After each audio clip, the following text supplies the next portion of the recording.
So it says we're live. And, yep, there we go. Okay. I will send out the tweet. Mm-hmm. Alrighty. Oh, and we already have a Mr. Maniac and a Crystal Stargirl. Hello. Yep, so let's actually stay on the character sheet. Yeah. Yeah, because it's like, I don't have it quite set up as how normally I do it. Because usually I have the window capture on Roll20, which is on, like, its own separate window. So that way, it's capturing that at all times while I can fart around on everything else. And it's like, I don't want to fuck around with the setup too much. So that's where it's like, okay. Yeah, fair enough. Yeah. But that being said... question. Would you like to put some music on? I think I may have something for us. Oh, yeah. If you've got some music. But yeah, because there was a really good one I found yesterday. Yeah, but yeah, because now we're doing this in the we're doing this in our D&D Discord. So yeah, we can use the music bot. Yeah, totally. Yeah, because usually I do this with like in our regular Discord chat. Yeah.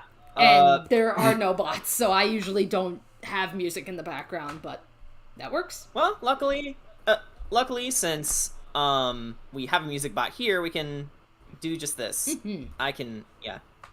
All right. And you know what? I'll line up a couple other tracks too. All right. Okay, then meanwhile, Crystal Stargirl says, I just got here after watching Golden Bold's video on Ratchet and Clank for the PS4. The one based on the movie? Yeah. I just gotta say, I just find this, you want to talk about perfect, ironic timing. So, as I mentioned before, like, you know, usually, like, when I'm at work, I'm always, like, listening to either music or podcasts or even just, I'll put on random YouTube videos. So, the day when Yuji Naka put Square on blast for Balan Wonderworld, Mm-hmm. I had just so happened that day at work, I was listening to Golden Bold's video about the rise and fall of Sonic Team, where he was talking about some of the bullshit that Yuji Naka was doing even back then. And I mean, that took me by surprise because it's like, that was the first I was hearing about this stuff. So I was like, whoa, wow, that's pretty eye-opening. And then everything on Twitter happened, and it's like, oh my god, like, this is just like, it was just like beautiful freaking irony. Yeah. What I find the most damning about this is if Yuji Naka's telling the truth, which he totally is. He may be an asshole, but he doesn't deserve what Square did to him. All he did was make simple suggestions to the higher-ups, and they punish him for it. That is scummy. I definitely believe there is some truth to what he's saying. Because, again, going by what people were saying about Naka in the past, and about how he, you know, it almost sounds like he exaggerates some things. He goes and throws people under the bus and stuff, like, you know, because, again, he did some pretty shitty shit back then. But I was, if there is any hints of those habits still lingering, the only way I can possibly see it is specifically, like, his, like, what he claims is his reasons for being fired. Because, yeah, he alleges that it's like, yeah, he was just offering suggestions and they fired him for it. It would not surprise me in the slightest if Square fired back with, no, the reason we fired you is because you were difficult to work with or you weren't meeting deadlines. Like, you know, it was something professional. I could possibly see that, but when Naka makes the claim about how Square, like, you know, treats its franchises and how it treats its fans, oh, I definitely believe him on that. I mean, I have been watching Square's shenanigans for 2 console generations, so this is nothing new to me. This is typical behavior coming out of frickin' Square. So I absolutely believe that claim, you know, but it's just such a shit show. And the fact that it's happening over fucking Balan Wonderworld, so it's just like, I'm just at that point where I'm like, just grab the popcorn and watch the fireworks. That's kind of where I'm at. Yeah. I mean, I hope Yuji Naka gets the respect he deserves, because again, he was a dick back when he worked with Sonic Team, but not for nothing, he led to the creation of one of the most successful franchises in gaming history. Right. Without him, there wouldn't be Sonic as we know him. All right. Well, I mean, and again, like, if it wasn't for him, we wouldn't have Knights. Because he was, or Knights. Yeah, he was heavily involved with Knights. I mean, he built the freaking Knights engine and shit. So I mean, I absolutely agree. Like, I will dare not take any of those accomplishments away from him. But it's just, I think when it became so eye-opening, it's more like, I respect the man's results, would not want to be on that development team.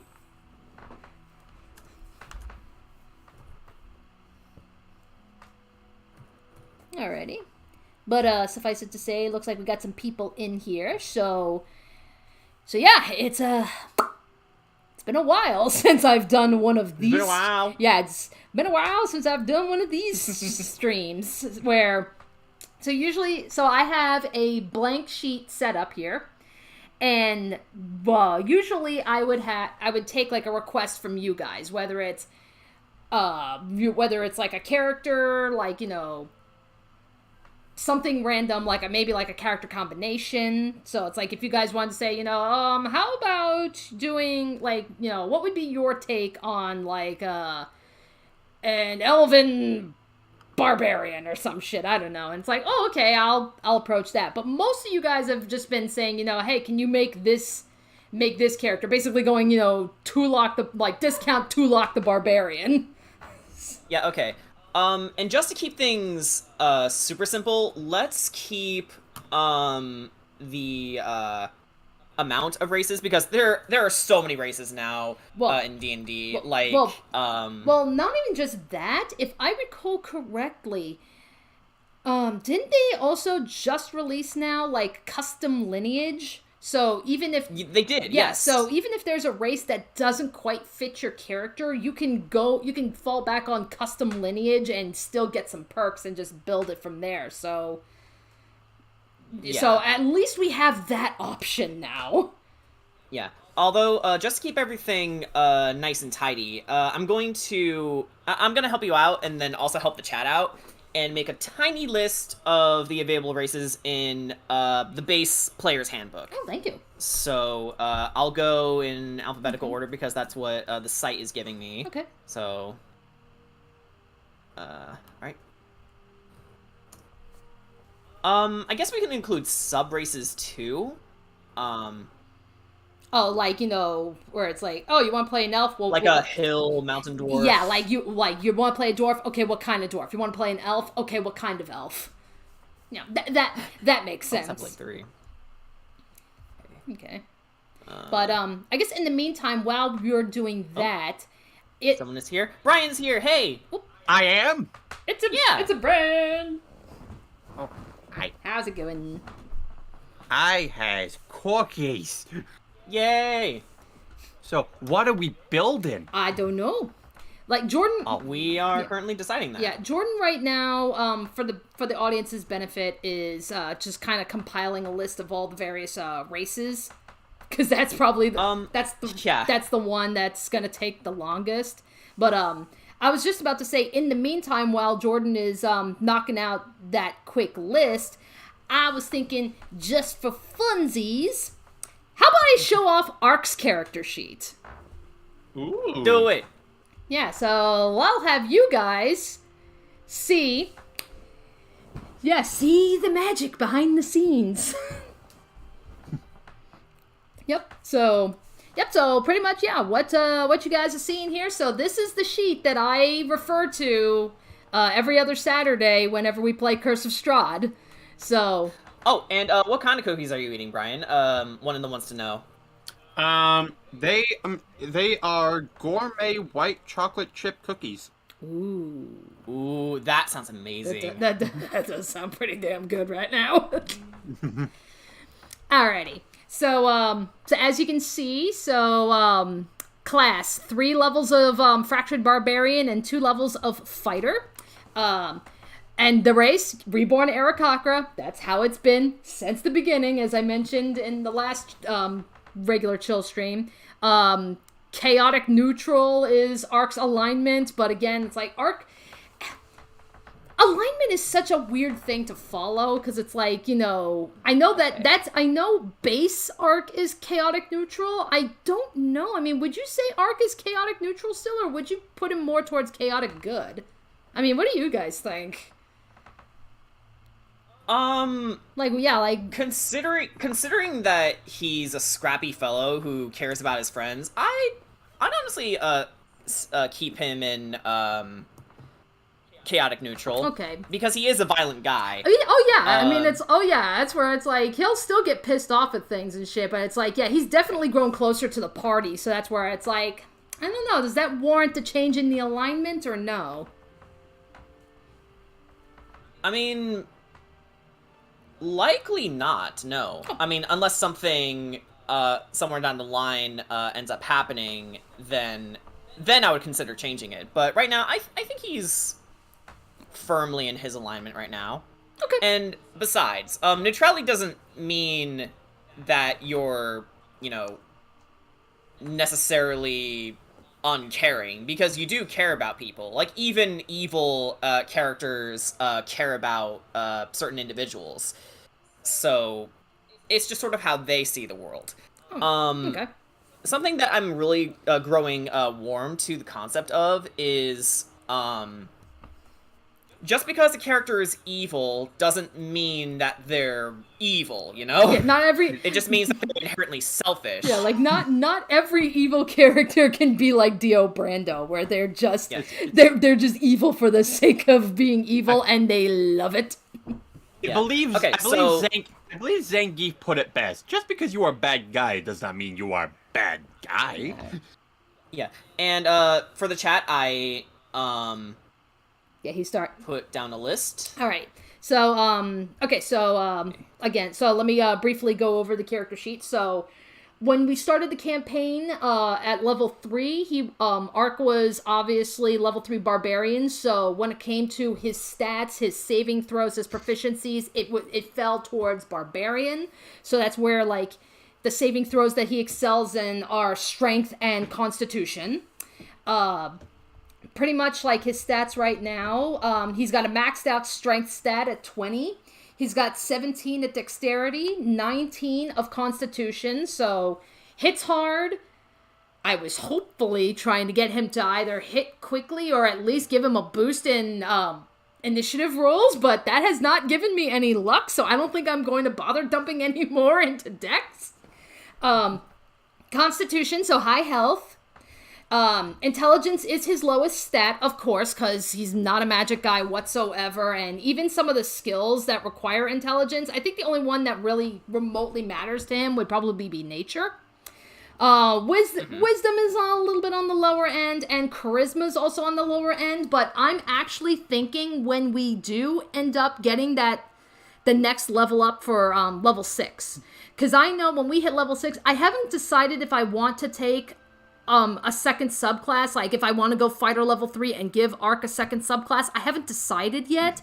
So so for level 6, I'm going to go level 4 on barbarian, and when you hit level 4, you have the option of either taking a feat or buffing up some stats. And I'm actually thinking of buffing up the charisma stat, if only to get a nice little boost to intimidation. Yeah, intimidation is a really nice bread and butter barbarian skill, which makes you wonder why they didn't really have something that can help boost that, but right. More charisma is always nice. Right. Really good in social situations. Right. And really, like, and again, like, it's more so, like, pumping a little bit more into the intimidation, because I don't think we've really had too many opportunities where, like, Ark has had to intimidate somebody, but I know that day will soon come. And again, that's part of the character that I'm building for him, is like, yeah, he's a big, beefy barbarian, and yeah, he acts like a himbo and such when he's with the party, But when it's time to be serious and stuff, I mean, it's like, as he calls himself, he says, I'm a monster. He embraces the fact that he's a freak. So it's like, I want to put that into some good use. So I think buffing up that intimidation will help him out a little bit. Yeah, like, up to you. I thrive on the idea of however you guys want to play your characters, you play them your way. I just had to ask, make sure that it's fair for everybody else.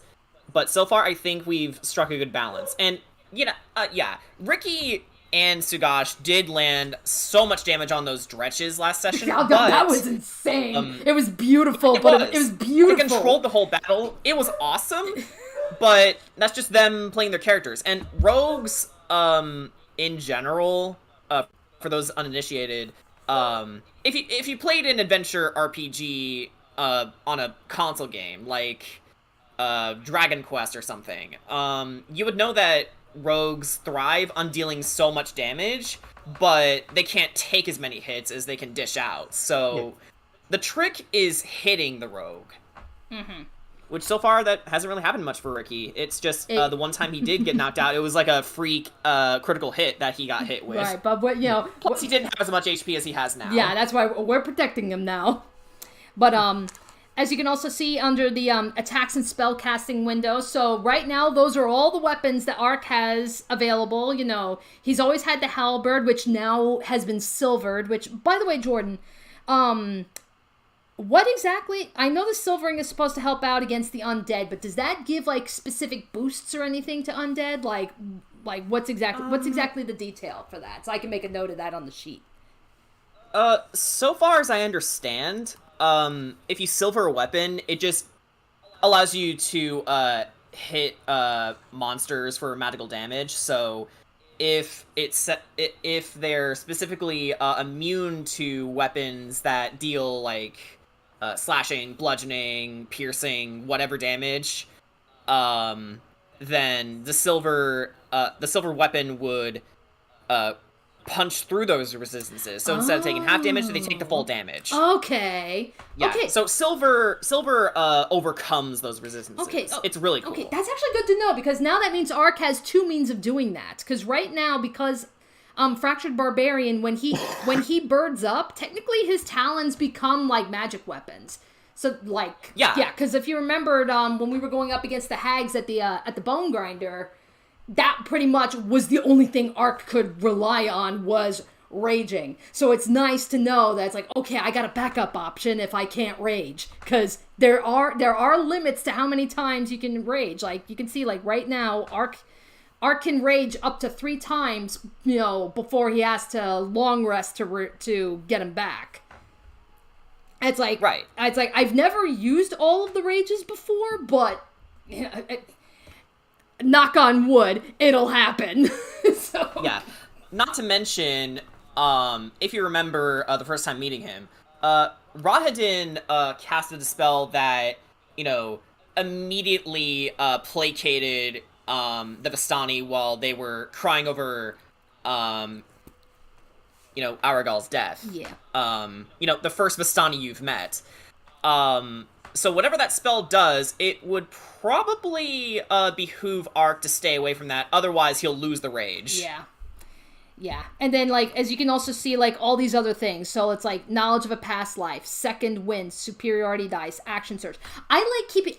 because the way Ark is being built, and he's got all these abilities and such, and a lot of them are you only have X amount of uses, and then once you use them, you can't use them again until you've had a long rest. I gotta keep track of that shit. So I like to put those numbers specifically in the attack and spell casting box. That way it's right in front of my face. Usually where you guys are seeing the screen right now, this is actually the view I kind of spend most of my time on the sheet. So it's I see my weapons, I see all my abilities, I see my freaking skills. So when Jordan gives me a skill check, it's right in front of me. So that's how I like to put all this info. So I mean, I could just maybe make a little note under all the other abilities, but I'm the kind of person that likes to put it all in front of me, and I like color coding each one differently just so it's like eye-catching with each one. But again, that's just me. So it's like the rages and the knowledge of the rages is the barbarian. The knowledge of the past life comes from Reborn. Second wind, action surge, and the superiority dice come from the levels of fighter. And then going down a little bit more, so you can see all the stuff that Arc is proficient in. So all the armor, the weapons, and tools and such. The languages, I think mostly it's been like Common, Aarakocra, and Druidic.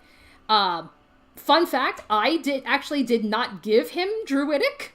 I actually gave him Goblin, just because I was just thinking like, oh, it'd be funny if like he could commune to like little monster, like little gremlins, basically, and because that's what goblins are. They're little fucking gremlins. I don't think we've ever come across goblins, and I don't know if goblins. Yeah, no, you haven't. And I don't know if goblins exist in Barovia. I don't see why they wouldn't. You don't know. Yeah, you don't know yet. Yeah, that's where I was like, yeah, you don't know. But yeah, initially, Ark only spoke the 3 languages. It wasn't until Jordan dropped all the info about the connection with the druids that was like at the end of that session. I actually even asked Jordan, should I be putting Druidic on the languages? And he said, yes, do it. So that's a definitely. So that's a language that came from Jordan. That was not one of my choosing. Yeah, and the reason is that it fits into his backstory, which even Danny herself doesn't fully know yet, but it's coming eventually. You guys just have to be patient, right. Especially with how we're going to be running things in the very near future. Yeah, and then and then all the and we appreciate you tuning in every Saturday. Yeah, absolutely. And then all the features and traits, and I like to make little notes, so whenever you highlight over them, it gives out all the information and shit. So, you know, yeah, most of these are barbarian. Most of these come from barbarian and fighter. Slasher here. So one of the things that we like to do whenever we play games, we like to give ourselves a free feat. You know, because usually you only can give yourself a feat. Again, I think it's like every 4 levels. But we like to give ourselves a free feat, and the feat that I chose specifically was Slasher, which worked fucking great for Arc, just because it gives you some extra abilities whenever you're using slashing weapons. Like if you crit with a slashing weapon, that gives you like some more added abilities and such. And it works because not only was the halberd a slashing weapon, not only is the Wrath Axe a slashing weapon, but his talons are considered slashing weapons. So it's like, yeah, that kind of works out, you know. Again, like, when I take that level 4 in Barbarian, could I give Arc another feat? Absolutely. There's really not any other one that's kind of reaching out to me, honestly. I know a given that a lot of people love to take is the Lucky feat, which is just basically, I don't like this roll. I don't like this roll. I'm going to re-roll it. And it's just so yeah. Like if for example, if you want a rogue to be even more powerful, you give them the Lucky feat and the Mobile feat. Basically, they turn into Sonic the Hedgehog. Yeah. But yeah. To elaborate a little bit more on the free feat homebrew rule. I took that as a suggestion from Boone. So whenever we start a new adventure, at our starting level, we gain access to a free feat. So this isn't really a standard rule for D&D, but the beauty of D&D as a game is the rules are more guidelines than actual rules. But there are some things that you need to adhere to, like you can't just attack it. You can't just deal damage to an enemy without rolling to hit first. It just breaks everything related to the rules of combat, unless if a spell like Magic Missile is cast instantaneously, which it is. Like, you can't save against Magic Missile, you can't dodge it, there's just damage. It just happens, they just need to hit targets. That's the only requirement it has. Other than that, the thing that balances Magic Missile is that, you know, as is, Magic Missile deals, hang on, it's trying to load, 1d1 plus 1d4 plus 1 force damage to the target. Higher levels, you can create one more dart for each slot level above first, but that base damage helps keep it balanced. Okay. Alrighty. And so now, this is Ark's current inventory. So, so on one side, it's pretty much, like his weapons and items and stuff. But then on the other side, I'm also keeping track of, whenever we go hunting, be it Ark's hunting for the meat, or if we come across any, like berries or vegetables or something, making a note of all the hunted food. I'm also keeping track of the trophies that Ark collects, because again, that's something that I'm doing. So whenever Ark specifically kills an enemy, he will take a trophy. And currently right now, he still has the werewolf's head from the Session 0, and he's got a wolf's paw. He used to have an orc head, but he used it as a projectile, so he doesn't have it anymore. Mm-hmm. And there will be more to come. Yeah, who knows? Maybe he'll even get some new trophies in this upcoming session. Right, you never know. Gonna be weird without Kedra in the party, though. Right. Now, what happened to that asshole? Yeah. So normally, so that's usually the first page. The second page is usually is where you keep track of all your spells and such. I hid that page because that is of no use to Ark right now, because he's not a magic guy and he never will be. So that's an entire page I don't need. So now comes pretty much all the other stuff. So like age, dead. and yes, that has been there since the beginning. Medium size, gender male, his eyes are red, and then for hair, instead of listing hair and skin color, I just put bearded vulture because that's what he is. Yeah, I mean, to be fair, his entire body is covered with something. Yeah, well, feathers technically, but yeah, feathers. Yeah, but that's where I'm like, I'm just having fun. And then under the character backstory, so I did make note of pre-reborn and post-reborn, which is everything that we know right now. That's where I don't necessarily mind sharing some of this because this is just what we know right now. So everything outside of this is pretty much gonna be new shit. So that's why I made like this little blurb here of pre-reborn and then post-reborn. These are the breadcrumbs. This is what I gave Jordan to work with. And he took off with it from there. Age dead. Yeah, age dead. But, that's pretty much Ark's character sheet, so, yep. Also, I took another look at the ability scored improvement / feat thing where it happens once every 4 levels. That seems to be the case. Yeah, like, I noticed 1, it. I noticed 3, it's like every 4. Yep. 1, 2, 3, 4. 1, 2, 3, 4. Yeah. Seems to be the case. Yeah, and, just about every 4 levels. Yeah, like seems to be pretty consistent. So yeah. All right. So yep. So now that I've shown off Ark. Okay, so now we can go and actually do what we're actually supposed to be doing tonight, and that is make some character sheets. So, audience, throw out random suggestions. Yeah, and I know I just posted it, but I'm gonna post it again just so it stays fresh. There we go.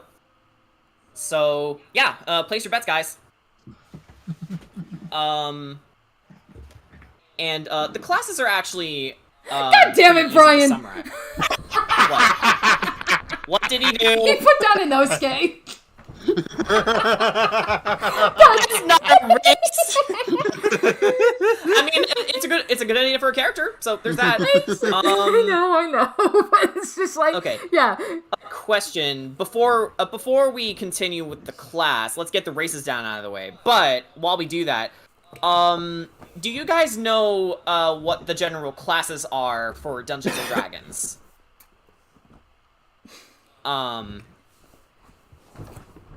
Here's a dumb idea. How would a shapeshifter, kind of character work? Well, if we included it for tonight, then easily a changeling.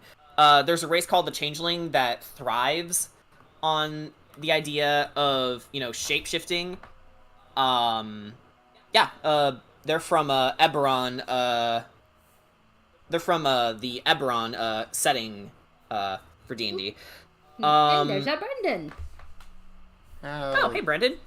But yeah, changelings have something called shape changer, meaning that you can, as an action, change your appearance and your voice. Well, I'm trying to think. There's multiple ways we can go about doing that. That would be the easiest way, is to go down the changeling class. You can race, not class. That's what I meant. Yeah, race. But warlock, because Kira's got levels of warlock, and one of the abilities she gave herself was specifically to disguise herself. So it's not exactly shape-shifting per se, so much as like it's more like illusion-based magic, but I'd still say that counts. So that's you're talking about is the Eldritch Invocation.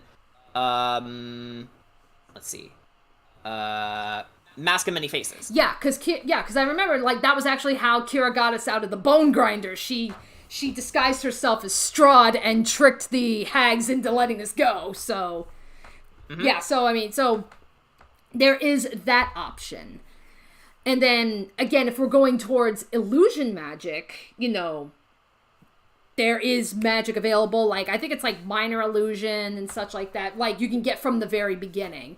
And I know one of the more powerful spells later on and you get is polymorph. So that's especially a shape-shifting one, but that's a higher level spell, so you're gonna dump a lot of levels to even get access to it. So there's multiple ways that you can go about doing shape-shifting. Like, if you want more like your traditional shape-shifter, then changeling might be it. If you want to be more like, magic and like, using illusions to cause that effect and stuff, there's options to do that too. So I guess it depends. How do you want to build your shapeshifter? Yeah. So since you guys can see the races just fine, okay. I guess I can just list down the classes that are available. We have Artificer, which is basically your magic inventor type character, like think Iron Man or MacGyver. Then you have a Barbarian. You know what barbarians are. Arc is one. Yeah. Then we have the Bard. Probably what Brandon would be if we somehow get him to play as a guest character in one of our future games. We'll get him one day. We'll get. Yeah. Well, he played as a bard one time, right? Yeah. Yeah, for a one shot. There was a one shot that I ran specifically for like for Brandon, Ryan, and Jordan, I believe, and it was like Brandon played a bard and he picked up bard really fast and was a freaking bard. He was an amazing bard. And then I think he was amazing, and I think that was one of his first times playing D&D in general. It was his first time playing, and he picked it up so quickly. So it's like. Yeah, he did that. Ryan, I think, played a barbarian dwarf, and and I'm trying to think. You were playing. I was playing as Alex. Yeah, that's what I was like. Yeah, you're playing Alex. Monster Hunter Ranger, and thank God I don't have Alex as a D&D character anymore because she's too big for it now. That, and I didn't really know how she was as a character yet, so that was just sort of me feeling my way around her. And, like, I had fun. It's just, I don't think I would play as Alex in a D&D game anymore because, again, she's too big for it now. Right. But, that being said. Yeah, but one of these days, we'll see, if Brandon and Ryan are interested, in being guest characters, just like how we grabbed your brother in. It's like, absolutely. I'm all for guest characters. Because... Yeah. Because it's like, it's fun, and plus it's like, I know our party is already pretty big, so rounding it out to 8 is freaking massive for a D&D party, and yet at the same... But it's worked out in the end, I think. Yeah. And usually, but I think it's also just fun just to see, okay, what is somebody else going to bring to the table to, like, contribute into the party? Because we've got such a wide variety, and yet, people find ways to make things work. I was like, your brother brought in the bard, and He has like the biggest, as we joke, he's got the biggest balls out of everybody. And Brandon says, I mean, I'm usually available a lot of the time. Yeah. So in that case, Brandon, since I know we have yet to do it, it's like, yeah, like Brandon. Let's actually exchange details because yeah, I know we're in the same chat as BJ and the others, but I don't think we personally exchanged our DMs yet. So if you're interested, come talk to me and we can probably work something out in the future. Yeah, and because we would love to do again. Right, and you know, and as usual, it's like, yeah, if you need help like building out a sheet or something, I mean, it's like, yeah, we'll absolutely help out with that. Mm-hmm. Okay, yeah. Okay, so anywho, to not belabor the point, I guess we can move on with the other classes. Yes. Clerics. Not all of them are healers. Some of them are tricksters. Some of them make magical armor for the party. Some of them actually act as the bulwark between life and death. They make sure things die as they should, basically. Some of them even summon storms. Yeah, there's a wide variety of clerics available, so that's where it's like... Mm-hmm. So don't feel like, if you ever want to play a cleric, don't feel like, oh, I'm going to be a heal bot. No, you don't have to be a heal bot. You don't have to be at all. Yeah, it's like, if you want to be a heal bot, then you play like Mimi and you play life cleric. Now you're being a heal bot. Other than that, you know... That's really it. That's really the one class is being heal bot. Yeah. Everything else is, you can be whatever the hell you want. Yeah, but honestly, all classes have options of healing. Well, now they do, because before, especially now. Yeah, before it used to specifically be a cleric thing, but now it's like damn near all the classes have a healing option. Yeah, well, in fairness, druids and rangers also had access to spells like Goodberry and Cure Wounds, but. The only one class that was optimized for healing was the life cleric. Okay. Ooh. Speaking of... Okay. Yeah, Jordan, you finished lifting off the classes, but we got a request from Mr. Maniac, and it sounds interesting. A cleric artificer. Okay. So yeah, double spell casting. Yeah. So yeah, we'll absolutely do that. Just you go ahead and finish listing off the classes, and we'll move in. Yeah, druids. Tapping into my inner Celt. Druids are the embodiments of nature. They're not just the trees, land, and the sea. They are the trees, land, and the sea. So they embody all the elements of nature. So not just earth, but also air, fire, water. They're walking avatars. Yeah. And not all of them can wild shape, although, that is the one, subclass of druid everyone picks, the Circle of the Moon, which allows you to wild shape as a bonus action, which is fucking dope. Fighter. Hey, ever played a Zelda game? You'll be right at home here. They're masters of every single weapon known in the game. In fact, their proficiency is every single armor and shield and every single kind of weapon, in general. And, on paper, they're the most simple class, but in practice, it's the monk. So, your Bruce Lee type of character, the 1-2 punch, guy. Or girl. I would even argue barbarian is pretty fucking easy. Yeah, although I will say that monk is just a bit easier because there's less to manage. Simply because not only do they get unarmored defense just like barbarians, but they don't really have any weapon proficiencies. They just have their fists, key points, and there you go. Gotcha, okay. Yeah. Of course, if you go away at the Kensai like Boone did for Sugash Belmondo, then you get weapon proficiencies, but even then, he's kind of been relying on his martial arts skills. It's just, weapon proficiency is just an extra thing that he has, and he can add different things to his weapons should he use them. Moving on, Paladin. Think your Knight Errant. Kedra is a bit of a weird example because he's not so much fighting in the name of a god, but rather fighting in the name of someone he loves. Or someone who loves him. We're not really sure yet. But, yeah. Divine Smite, very big thing about them. you can expend a spell slot to add extra radiant damage to your attacks. Super useful. But they're mainly played to be like your support with a little bit of damage dealing. So Ranger, my favorite class. Think Aragorn from Lord of the Rings. You know, master survivalist, really good at tracking animals or people down even. And they don't really have a specific niche, so they have fighting styles, but unlike the fighter, they don't specialize in it. They understand the inner workings of nature and respect it, but they aren't druids. They can also hide pretty well and camouflage themselves, but nowhere near to the degree of rogues. So they're sort of their own thing, but if you have a ranger in your class, then you have your bases covered. So if you don't have someone who's sneaky, the ranger can fill it in just fine.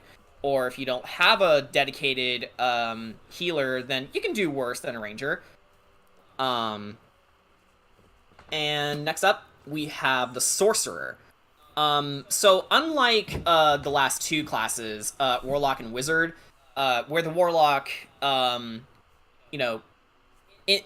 initiates a pact with a creature higher than them and borrow their powers, in exchange of being able to cast them at full power every time. And wizards who study their asses off to, cast and study magic for the sake of learning about it. Sorcerers are born with their magic.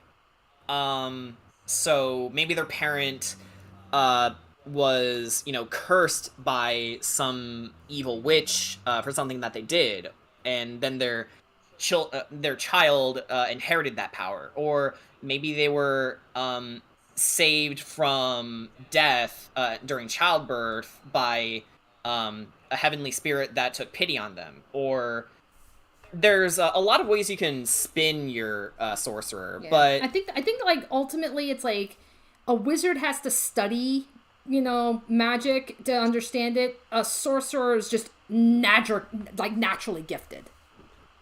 yeah, exactly. That being said, for me, it's probably my least favorite class because of how bare bones simple it is. Not as much as the monk, because it's spell casting. If you know anything about me, you know that spell casting is my weak points. You've known how much I struggled running a spell casting enemy for these guys, because I have dyscalculia, which is a condition where it's like dyslexia except with numbers and arithmetic. So I sort of struggle with simple mathematics. But I don't think it's so much that I'm stupid. For once, I'm not insulting myself. But it's not so much that I'm stupid, it's just my brain can't comprehend math, because I also don't want to get it wrong, because the last thing I want to do is accidentally fudge something. Mm-hmm. Don't fudge your rolls. But, yeah, at the same time, sorcerers are really good for beginners to learn magic, because, yeah, they have something called metamagic, which gives you really cool additional abilities. Like, you can make sure that the fireball doesn't hit your friends at all, or you can quietly cast something like prestidigitation and ensure that they can't hear the effect going off until it hits right behind them. Oh, someone else joined us. It's Mimi! TP! It's a typo. Speaking of hitting right behind you, hi. Sneak attack! How's it going, TP? It's fine. I'm here. All right. And we're happy that you're here. We are making characters today. So, yeah, now that I've pretty much laid out all the basics of all the classes, let's start with Mr. Maniac's suggestion. Okay, so he's Cleric Artificer. Yeah, a cleric artificer multiclasser. One of my favorite D&D characters I've ever heard of is one of those, so I'm interested. How would you handle such a character? Okay, so I guess in that case, all right. So let's figure. I think Yeah, I think it depends on which class you want to start. Right, so that's because that would be your base. Yeah, that's gonna be so. Yeah, Maniac. It's your suggestion. So you tell me. Start as a cleric or start as an artificer. Yeah, because then that will actually determine your hit points, your starting proficiencies, your equipment. Well, Multiclassing, yeah, you can get other things. It's just you have to make sure that your stats reach the exact points so you can multiclass. Well, yeah, but ultimately, it's like let's get a base class to figure that out, and then I will pull that up. Like I have the Oh, I've got the 5e tools website open in another tab, so it's not covering the sheet or anything. So I do have those open. So I do have an open reference. Mm-hmm. And then okay, just for funsies, let's just say we're doing this at level 4. So that way, like, whatever the base class is, like, that way we can be like, maybe one class we'll give as a subclass, and then maybe... Actually, no. Let's have fun. Let's make it a level 6, a level 6 character. So level 6? We'll go, okay. We'll go subclasses on both. Let's have fun. Yeah. If I have to choose, though, I'll say Artificer. All right. So Artificer 3, and then we'll say as a Cleric 3. Alrighty. Yeah. Look, let me get me dice. So, because, yeah, this is just me, but first thing I usually do, even like when I decide what class I'm going to be, the first thing I do is I roll for my stats. Mm-hmm. So. And we do the general... Yeah, it's like you roll 4d6s. You add up like your 3 highest ones, and you do that 6 times, and then you pick and choose which numbers go into which stats. So let's see. 6, 3, 2, and 1. So 6, 9, 10, 11. That's about an average stat. Below average, but yeah. Give or take. 5, 3, 3, and 1. So another 11. If you need to re-roll, you can. I can, but I don't want to. All right. Okay. 5, 4, 3, 2. Okay, so 12. Okay. Oh, yeah, come on. We gotta get something good. 5. Yeah, at least get 118. 5, 5, 4, and 4. Okay, so 14. Ooh, 14, not bad. Let's see what we got here. 4, 3, 3, and 1, so 10. Oh, okay. Come on. Okay, big money. No way, mate. Let's see. 6, 5, 3, and 2. Okay, so 11, 14. Another 14. Okay, cool. All right. I was actually pretty worried that you were gonna get nothing but 11s. It's like, okay, ooh, you had to at least re-roll one of those. Right, but not too bad. It's getting better. Alrighty, so for an artificer. Okay, so let's see here. Let me see what is the stuff. So a saving throw for an artificer is Constitution and Intelligence. So this usually tells me these ideally should be your highest stats, but since we're going into a multi-class, I gotta make sure we got enough for Cleric, and I believe the stat for that is a Wisdom? Yeah, the Wisdom has to be at least 13 in order to multi-class. So, considering my rolls, one of those 14s is going into Wisdom. Yeah, and keep in mind, since this is before racial traits, one of those low stats could potentially help boost what already works. True.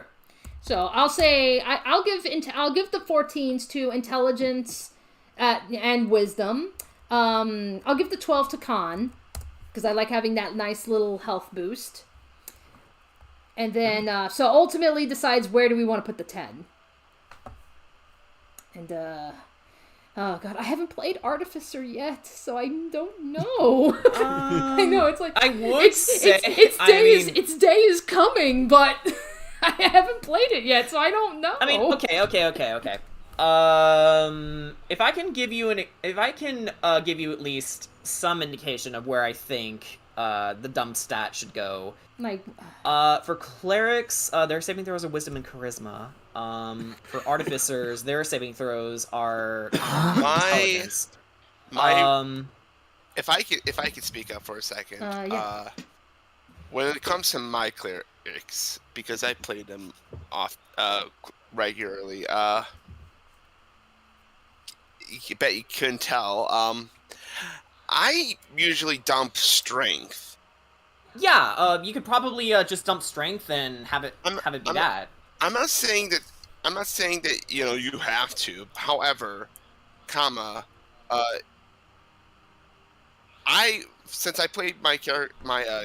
I certainly played my cleric characters with more support in mind, I don't. Yeah, support, straight up spellcasting.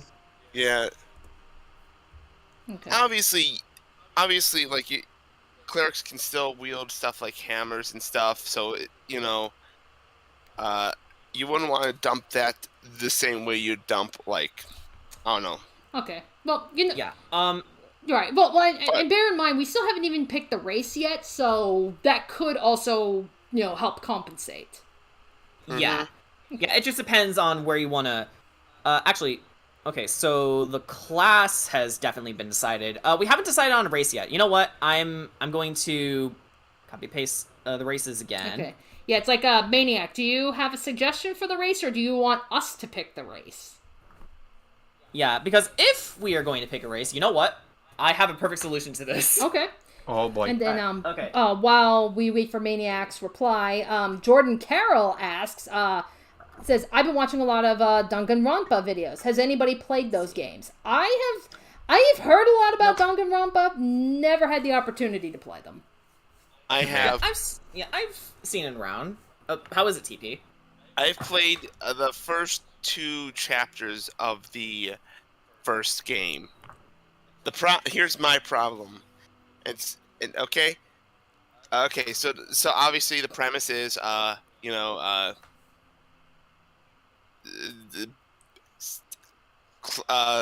thing full of ultimate whatever, like ultimate pianist, ultimate baseball player, whatever. These are all, like, granted, like almost like high schoolers, maybe college students, I don't know. But point is, all of them are put into this thing where they have to kill on, like, Mr. one Maniac, another. We're supposed to have you guys pick the race. It's okay. Like, we do everything else. You guys pick the base stuff. Come on. Base. But I have a D8. One since there are 9 characters... Sorry, go ahead. You first. Yeah, since there are, like, 9 races to choose from, I figured that +1 could, help balance things out. So, if there's a race that can be reached, then, But to clarify what I was also going to say, yeah, finish your thought. Basically, okay, so all these students are put into this thing where only one can escape, and they have to win by basic. The winner is whoever, like, survives the longest, because it's basically a killing game. Actually, yeah, and if a body is discovered, you go on trial. 2010, not 1d8. Yeah, if you manage to fool everyone into thinking that you're not the killer, you get to escape while everyone else dies. Meanwhile, if you get caught, you're dead. If you're found out, you're dead. And basically, the goal is to play as the character and survive. Now, here's my problem. I played the first 2 chapters of Danganronpa, and I got really attached to characters that ended up dying. Ah, so you fell for the classic mistake of getting into Danganronpa. The classic blunder. You, Okay, so, with that out of the way, Okay. That's where I figure, like, while you're talking, I'd fill out some of this other extra shit that's, like, again, starting stuff. So... yeah, okay. So, since the chat, except for maybe Jordan Carroll... Yeah, Jordan Carroll I saw suggested an elf. Suggested elf. You know what? But cat. Okay, let me finish my thought, TP. So, I figured since the chat didn't really make a hard decision, I am going to roll this d10, take away the 1, so, you know, it goes from 1 to 9, you know, the same amount of races that we have. So... Get a 0, you roll again. Mr. Maniac, halfling are the hobbits. You're thinking of tiefling. It's the ling at the end. Yeah. Anyway, we are going to roll now. Okay. So we got a 3. What's a 3? Dragonborn, dwarf, elf! Holy shit! Okay, I guess we're going elf! All right. The demon racer thinking of, Mr. Maniac, is tiefling. Yeah. First Yeah, and foremost. halflings are the hobbits. All right. Secondly, tieflings are not demons. I will fight you on that one. Yeah, they just have infernal blood. Anywho. That doesn't mean they are demons. Anywho, but That's racist. yeah, but anywho, as far as elf goes, because would you look at that? There's different kinds of elves. So what kind of elf what kind of elf would fit with? What kind of elf would fit this? Because you have high elf, you have wood elf, and then you have the drow, aka dark elf. So, given I think at this point this falls to you. given the stats, that's where it's like, because it's like, yeah, figures. The only elf I've played so far has been wood elf, because that's Castiel. So I've never played. I know, if I recall correctly, Jordan, high elves are definitely like they're kind of pre-built to be more magic based. Wood elves primarily are or rogue. So if you want to play an arcane caster, definitely pick a high elf. Whereas like a wood elf can fit in more like a rogue or a ranger type of class or something, because they've got a lot of things about, like, you know, blending in with nature and shit. And then you've got the drow, and it's like, I know the drow, they get access to certain spells, but they also are they're also very sensitive to sunlight. So I know that's a big drawback for playing a drow. So actually, I'm thinking, because Artificer takes advantage of intelligence, how about high elf? Yeah, let's go with high elf. And you get a +2 to dexterity for all of the elves, regardless of the sub race you pick. Okay, so +2, so that 11 just became a 13. So hey, you get actually, did it give you I think it's a +1? A +1. Yeah, it went from a 0 it went from a 0 to a +1. Yeah, so assuming you get a gun, then yeah, you get to have a higher chance of shooting stuff. All right, so that being said, I'm trying to think, does elf bring out any other specific stat increases, or is that the only thing was dexterity? See? Well,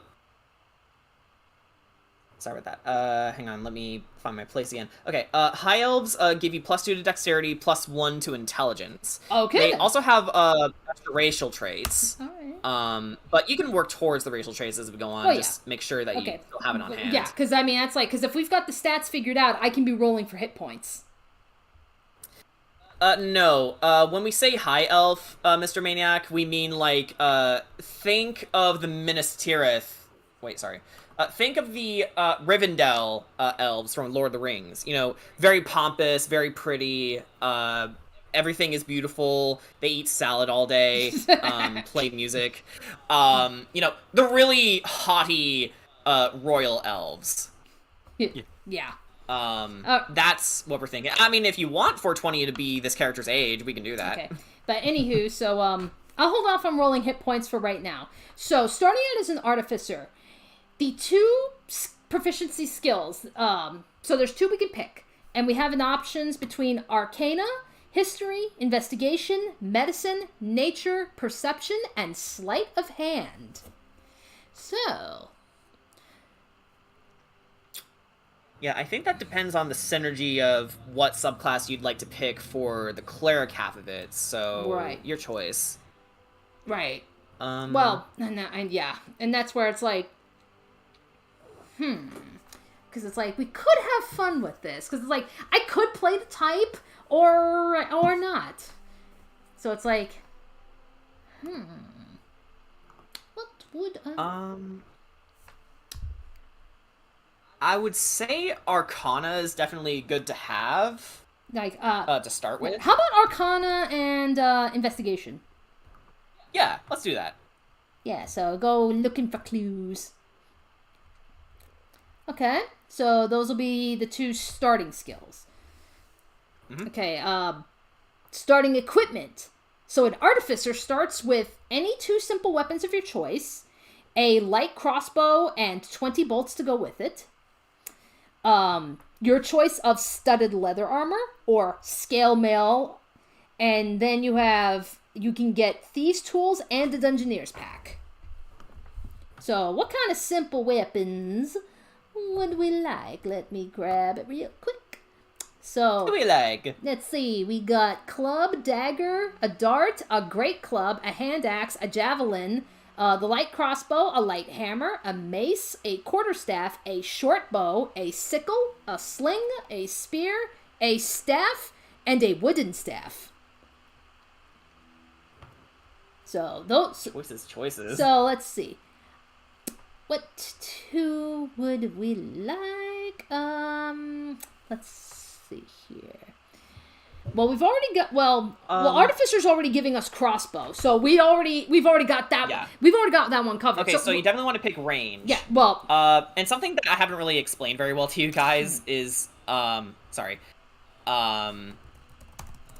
generally, if a melee weapon is available, it uses your strength modifier. But if there's a ranged weapon, then it uses your dex modifier. The only thing is, if the weapon itself has the finesse property, it uses both of your choice. So, yeah. Okay. I would definitely pick a ranged weapon. Right. Well, we're automatically getting the light crossbow, and that's a ranged weapon. Yeah. And that deals 1d8 piercing. Nice. And we get 20 bolts to go with it.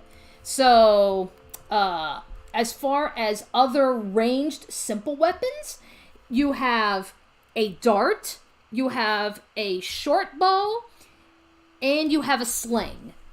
And that's if we just want to go specifically range. So it's like, yeah, because let's see. Yeah, the dart deals 1d4 piercing. The short bow deals 1d6 piercing.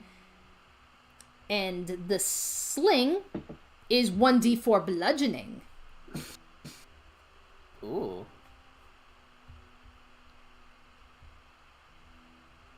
So, let's see.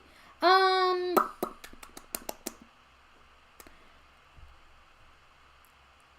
know technically short bow, that's more an archery style bow, whereas a crossbow is a freaking crossbow, but it's like at the same time I think that's kind of redundant, even if they're using different ammo, I think that's a little redundant. So by all means, if one weapon already fits so well, you don't have to pick another. Right. You know what? Okay, here. I will suggest a dagger, because you can technically throw a dagger. That you have that option. Yes, it actually has the thrown property. Yeah. And it has finesse, so you know what? Yeah. Yeah, so we can technically throw a dagger. So that is a d4 pierce. And then, let's see. We can technically throw a javelin. We can throw a hand axe. Let's see. We can throw a light hammer. Let me see. We can throw a spear. Oh, yeah, definitely. Okay, fuck it. Spear. We're gonna throw a spear. I spear your face. Okay, and the spear... what damage? D6 pierce. Okay. Lots of piercing damage. Okay. That's a lot of piercing damage. So yeah, normally this is where I would right-click, you go to insert note, and this is where I type in, like, all the unique features with each weapon, but I'm not going to do that here, because it's like, this is for fun. Yeah, this is for funsies. Okay. And who knows if we'll ever playtest this character. Alright. So let's see. We also get studded leather armor or scale mail. Which, technically, if we're going cleric route, that can work, because there's a fair amount of cleric classes that specialize in heavy armor. Oh, damn, I just realized. Artificers start off with studded leather armor, as opposed to, like, a ranger, which starts off with just scale mail or just regular leather armor. Mm-hmm. Artificers are decked out. Alright. So I guess... I know, we're kind of jumping the gun here, because we haven't even decided what subclasses we want for each one. Because I think... We'll decide that soon. I think ultimately that will probably determine... what cleric are we going with? Because that'll, I think, will determine... Right. I think that'll determine the armor. Yeah, okay, so... Here, I'll put a big question... You'll be released in the... I'll put a big question mark there for right now. We'll Yeah. stick a pin in that. We'll come back to it. Yeah. Yeah, I will at least let you know that Artificers, thank God, only have 4 subclasses to worry about. Mm-hmm. Which... So that part will be easy. It's Cleric with what? It's very steadily growing list of domains that we should worry about. Now, they also get proficiency... Because I know they got proficiency in Thieves' Tools and Tinker's Tools and one type of artisan of your choice. Alright, so what kind of craft do we want to give this guy? So we have alchemist supplies, brewer's supplies, calligraphy, carpentry, cartography, cobbling, cooking, glass blowing. You can be a jeweler, a leather worker, a mason, a painter, a potter, a blacksmith, Tinker's Tools, which we're getting anyway, weavers, and wood carver. Usually the artisan's tools, for the most part, I don't think we really take too much advantage of. I mean, I know some classes especially do. Like artificers, tinkers, duh. You know, if you know, like, I've seen us use tinker's tools, I've seen us use smith's tools, alchemist tools possibly, but it's like everything else I think it's... I mean, technically they all have their uses, but I think these are just more so flavor. Actually, they do allow you to add your proficiency bonus to any ability checks that you make. It's just I often don't run them correctly, so we don't get to use them much. But let me highlight. for example, smithing tools, which Corey has, allows her to use Arcana or History or Investigation. So she adds her usual modifiers for those stats, plus her proficiency. So she could make a history check on the make of some old breastplate that's on a skeleton. You know, judge how old it is and how long that it's been in a cave somewhere. Well, the good news is most of these tools either use Arcana or Investigation. A fair amount of them use both. So I guess it's a matter of whatever you think. Alright, let's see. Also, I love the song right here, Secunda from Skyrim. Oh, I'm sorry, Scrim. Yeah. Scrim. Scrim. Yeah. Skyrim's got some good music. You know. Yeah, Skyrim has a beautiful soundtrack, honestly. Let's see. Like, I always listen to it when I write. But does the soundtrack have its own glitches? No, Not that unfortunately not. Not that I'm aware of. I mean, there could be, like, you could have too many mods in the game, and then it could cause the music to hitch. So it's like dun dun dun dun dun dun dun dun dun, and then it crashes. I don't know. I never played Skyrim on PC, nor can I, because it can't run it. You know what? Fuck it. I'm gonna make this guy proficient in weaving tools. So, Weaving? Yeah. Huh. That's interesting. I'm gonna have this little bastard knit. Oh my god, okay. Just for I'm getting a better for picture fun. of what this character is For gonna fun. be. Just for fun. So it's like, yeah, we have this artificer cleric that likes to knit in their spare time. Why Oh my not? god, this character is a grandma! 420 years old. They weave every single thing that they have, and Oh my god, we're totally having too much fun with this idea. I mean, that's what the stream is for. Yes. Okay. All right. So with that said, Okay, I'm getting a random name generator ready just in case. Okay. Alrighty. So okay. So now it's time to determine subclass for the artificer. Oh yeah. So as an artificer, we can be an alchemist, we can be an armorer, we can be an artillerist, or we can be a battlesmith. So it's like alchemist, self-explanatory, specialized in alchemy, you're making potions and shit. Armor, if I recall correctly, that's just, yeah, you specialize in making armor. Basically, you're Magic Iron Man. Okay. Artillerist, this is what Baku was when we were in the abode, right? I think so, yeah. Yeah, because he was making freaking cannons and shit. So it's like... Yeah. Yeah, so there's that. And then there's Battlesmith, which I think the big thing for that one is you literally build yourself a little, like a robot animal companion. Yeah, you're Steel Defender. Yeah, so it's like, you know how like Kira has Copper as kind of like a familiar? Basically, an like the Battlesmith builds their familiar. Now I remember Danny's knitting needle from Death Road to Canada. Oh yeah, the same game where Canada BJ betrayed all of his friends and stole Brian's girlfriend. Because he's a fucking bastard. We're never letting you forgetting that, by the way. I know you didn't do it, BJ, but your alternate self did, and that's why I look at you with suspicion. You are forever sus. You are forever sus, and don't you forget it. I mean...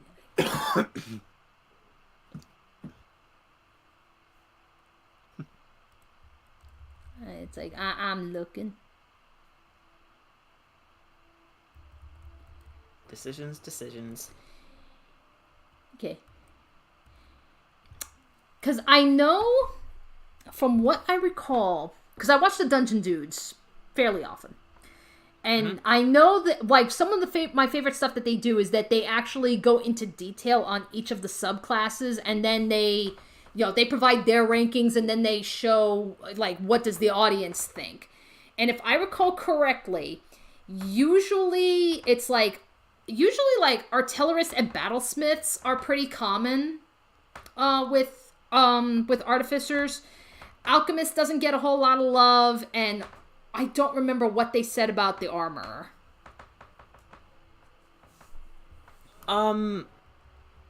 At least from what I can glean from it, armorers are really, really flexible.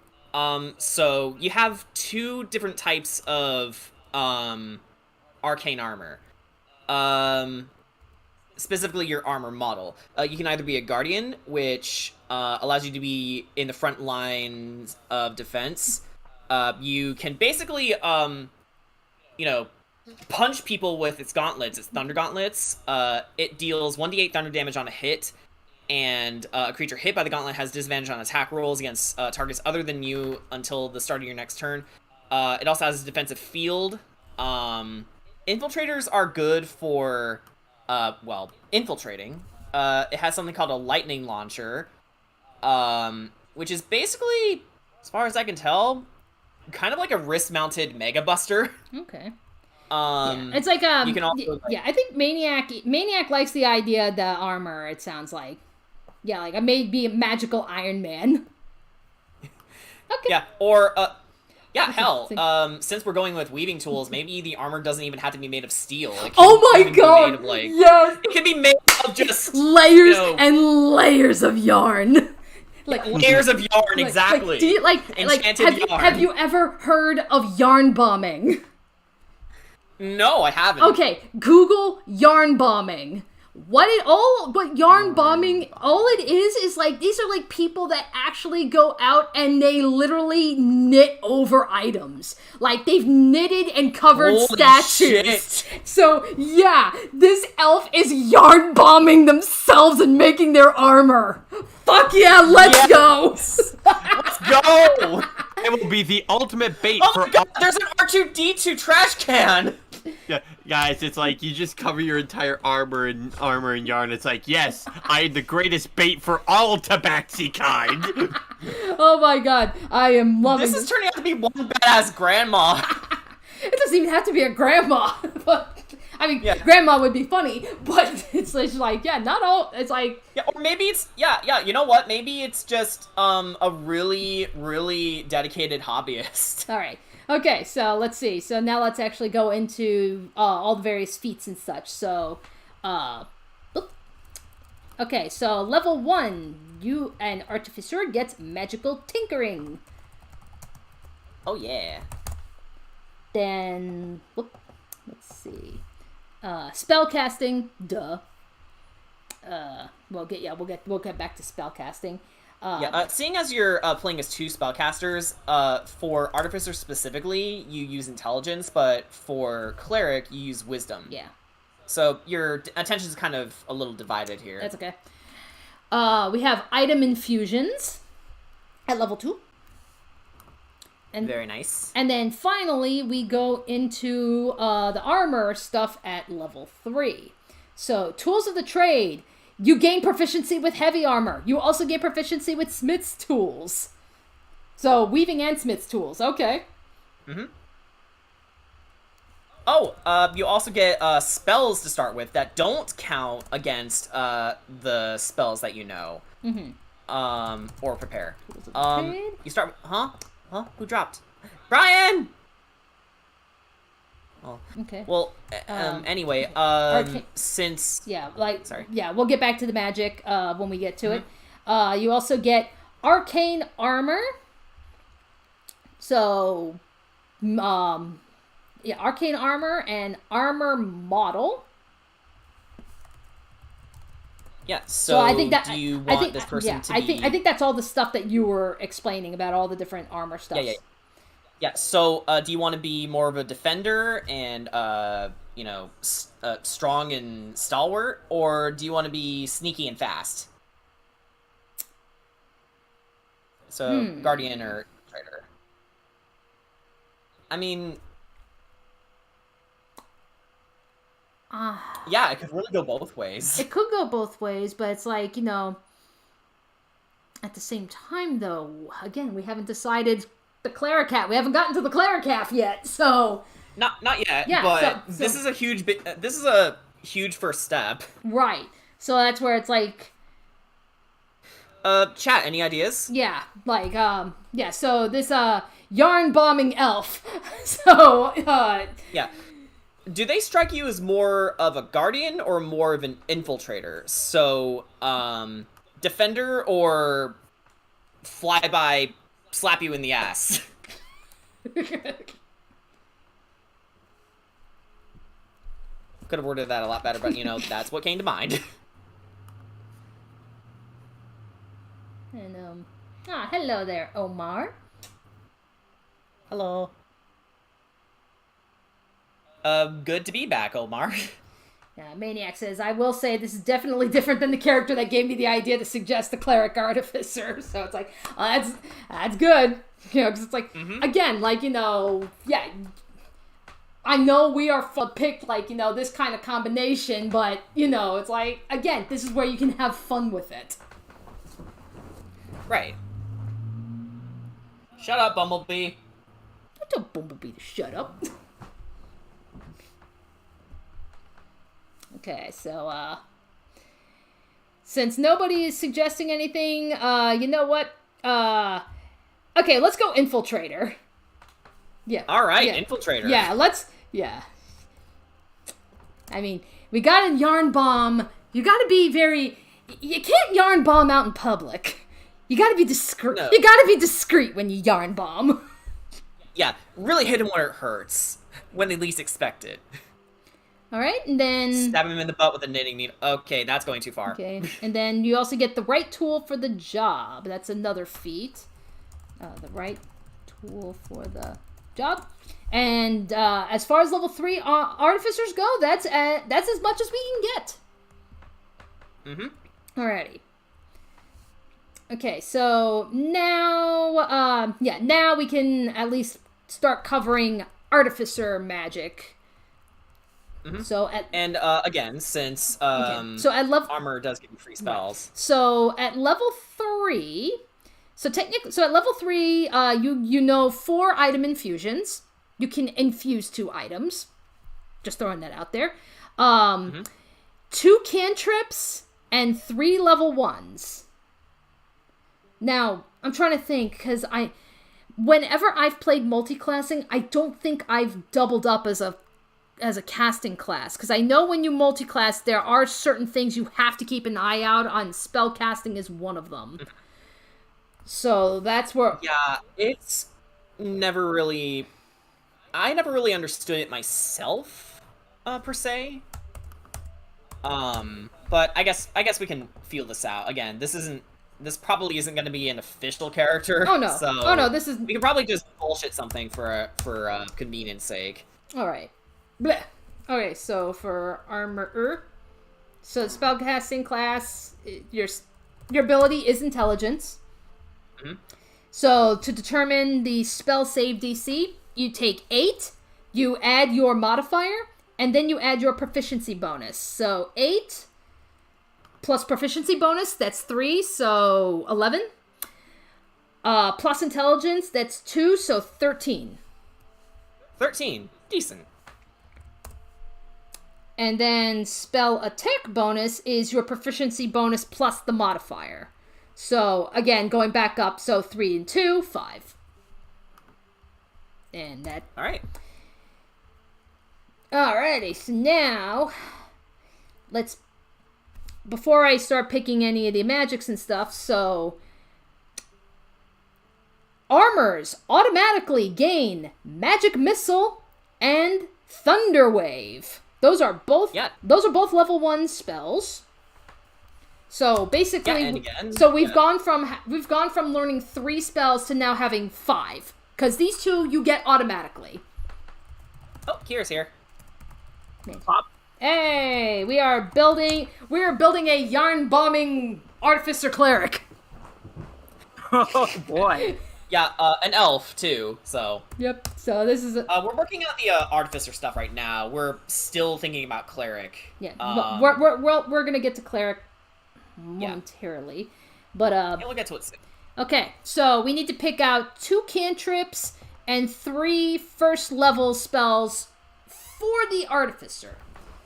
All right. So let's see what would be fun for this artificer. Yeah, what fits the yarn bombing motive? My first guess is I would say mage hand. Oh yeah, mage hand, definitely. I would say, because I know the idea behind the mage hand is, you just have this hand that can do whatever you want, but who's to say you can't have the mage hand help you yarn bomb? Exactly. Like, the mage hand could actually discreetly place the yarn bomb on something. You know what? You know what? How about mending? Mending. Yeah. Let's go with that too. Good spell. Yeah, because now. Good spells. Yeah, mage hand and mending. And now, as far as level 1 spells. Okay, so let's see. What do we got here? Well, we got some interesting spells. You have Absorb Elements, Alarm, Catapult, Cure Wounds, Detect Magic, Disguise Self, Expeditious Retreat, Fairy Fire, False Life, Featherfall, Grease, Identify, Jump, Longstrider, Purified Food and Drink, Sanctuary, Snare, and Tasha's Caustic Brew. Well, we definitely got to get Expeditious Retreat. Grease hella good too. Expedition. But does it make sense in the context of this yarn bombing fiend? Yeah, it's like, he's an elf, but we're calling him a fiend. Yeah. Okay, so yeah, allows you to move at incredible speed as a bonus action. Yeah, so you just move quickly. Yeah. Okay. Which I think might synergize with powered steps. Your walking speed increases by 5 feet. Yeah. Oh, that's true. Yeah, we're going down the armor route. Let me see here. Oh, and maybe cure wounds. This is probably gross, but maybe you yarn bomb the wound and then it stitches the flesh together. Yeah, you're knitting your wound. Yes, I love that. Okay, so cure wounds. Yeah, so you get like 3 stitches. Okay, and then okay, let's see. D&D, I love Dunkin' Donuts. How about we flavor disguise self? Oh my god. So I'm not just yarn bombing my armor, I'm literally knitting myself a disguise. Yeah, so you look like an unassuming beggar. I love that. Okay. Oh my god, this is too fun. Okay. This character is turning out amazing. This is like the most best. Oh no! I know we're jumping the gun a bit, Danny, but I know what the cleric subclass is gonna be. Oh no. Trickster! Trickery! Oh god! Have them be a trickery domain! Oh my god! Okay, we can do that. No, the armor is made out of yarn. They're just really good at yarn bombing. This is actually a really good joke character. I mean, shame about the stats. Holy shit! But yeah. Oh my. Okay. Well, I think actually that covers Artificer. So now I think we move on into the cleric. Yeah. So trickery domain. Trickery domain. Trickery domain. Yeah. Yeah. All right. So let's see. So trickery domain. Okay. Now, I know we hit the ability, so like we said, to multi-class into a cleric, you have to have a wisdom of at least 13. We absolutely got that. And when you multi-class into cleric, you also gain proficiency in light armor, medium armor, and shields, which Artificer already gave to us, so that doesn't fucking matter. But honestly, I think with the heavy armor proficiency, you have proficiency in all armor with this character. Oh, that's true. Oh, that's right. Yeah. Yeah, including shields. Yeah. This character is nuts. And you know what? Since we got the heavy armor, fuck it. So I know in Artificer we were trying to determine what the armor was. I think what was it? Was scale mail. Mm-hmm. So we can give him scale mail. Yeah, sure. Scale mail it is. Okay. Yay. All right. So let's take a look-see for cleric.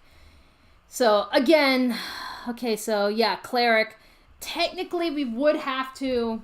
Okay, I'm gonna finagle this sheet a little bit here because. Yeah. Well, yeah, because. We really have to ask Dana how she worked her sheet, because what she did was really cool. She basically split it among her classes. Yeah, that's exactly what I'm doing. I want to know how to do that. Let's see. Okay. I'm going to. Let's see. Let's hide these rows. This versus Danny's janitor character, the fight we need. Janitor character?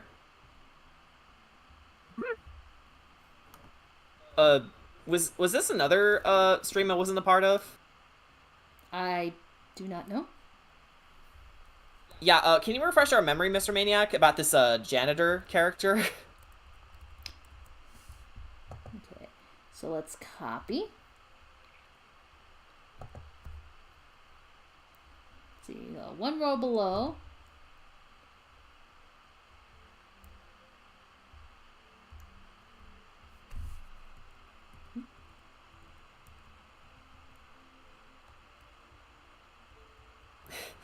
I love how insane this character is. Like, I have to know this lore.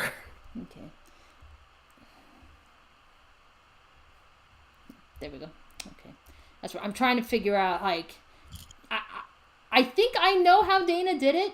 I'm just trying to figure out how she did it. Right.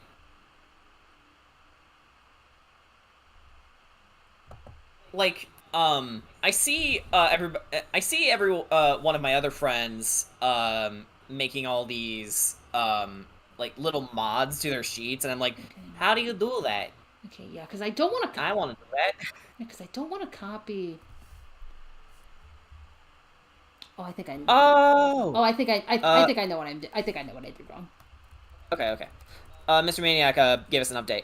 I remember Danny suggested a character if Ark actually died. This character that right. has to clean up all the dead things around Barovia, so basically the janitor. That's right, yeah. Because I was thinking, like, yeah, God forbid if I ever lost Ark, let me come up with a backup character, you know, and I don't think it's ever going to happen because Ark is not going to die anytime soon.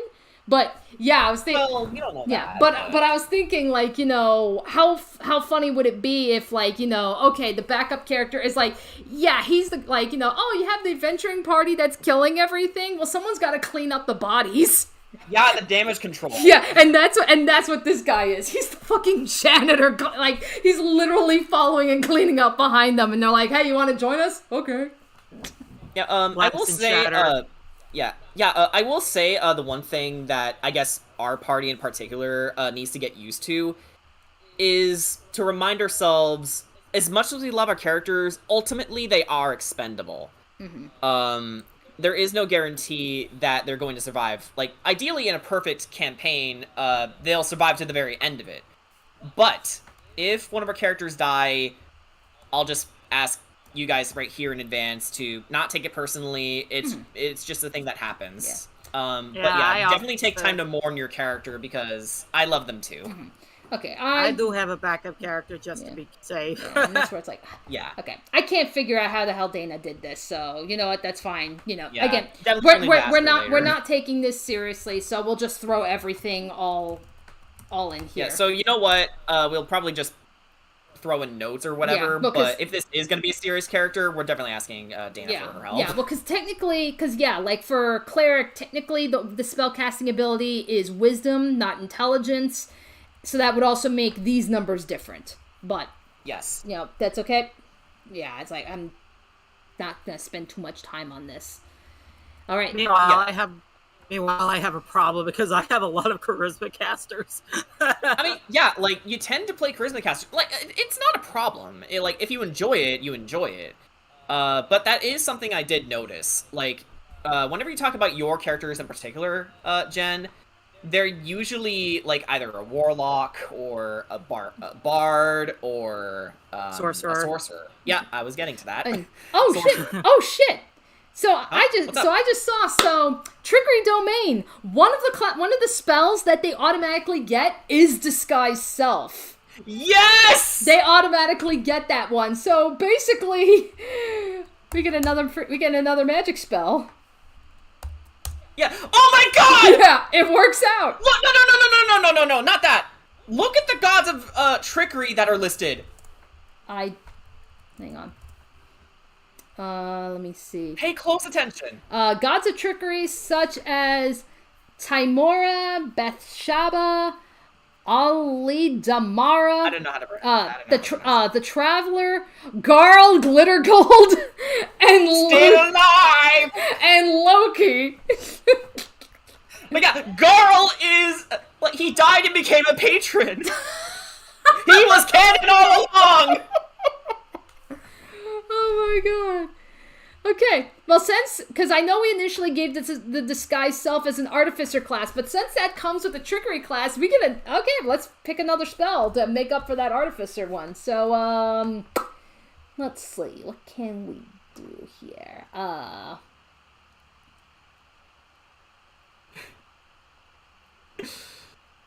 Garl Glittergold.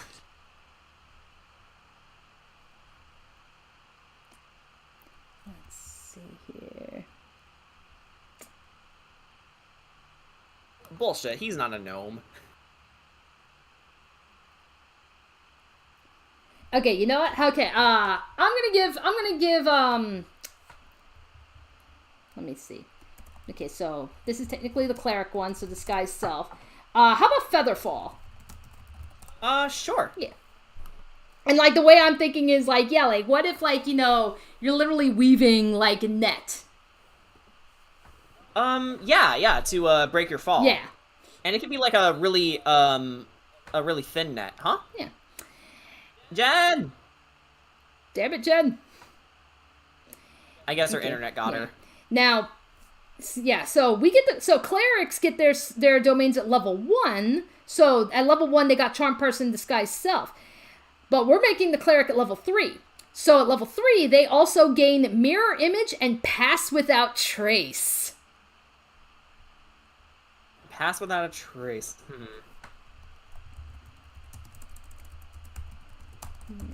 How would that work? Knit yourself a disguise or something like it. You're knitting your camouflage. That's literally what Pass Without Trace is. It's your knitting is so good that like you're literally it's almost like a camouflage. Like a veil of shadows and silence radiates from you, masking you and your companions from detection. For the duration, each creature you choose within 30 feet of you, including you, you get a 10 bonus to stealth checks. You can't be tracked except by magical means. A creature that receives this bonus leaves behind no tracks or traces of its passage. So, yeah, I mean, literally, you're knitting yourself camouflage.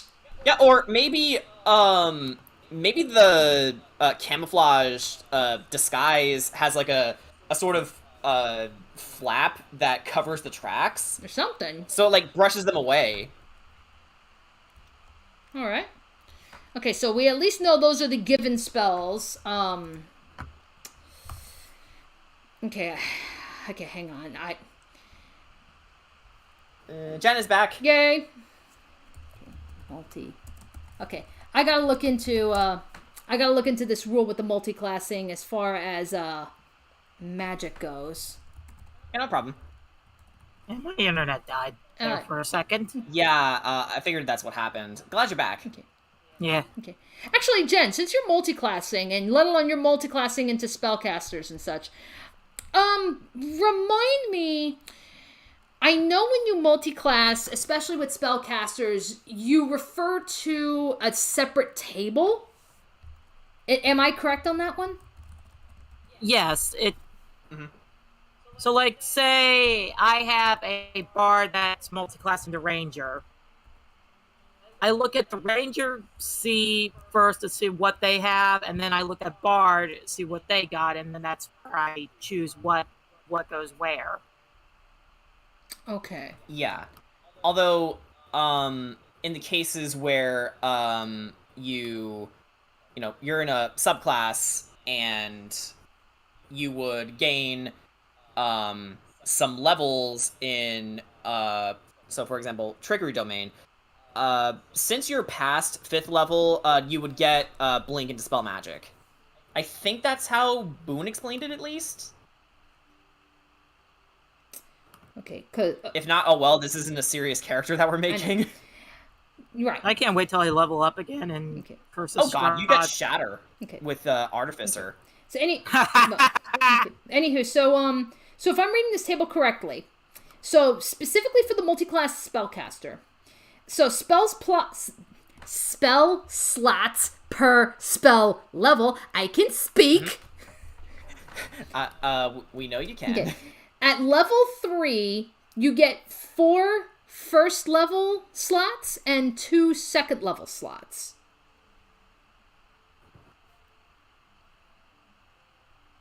If I am reading this table correctly.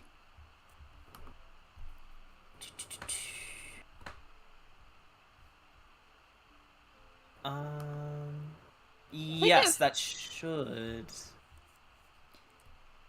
Yeah, because I know the thing is, like, if you started as like a martial class and then you crossed over into a spellcasting class, you just refer to the table to that specific spellcasting class. Yeah.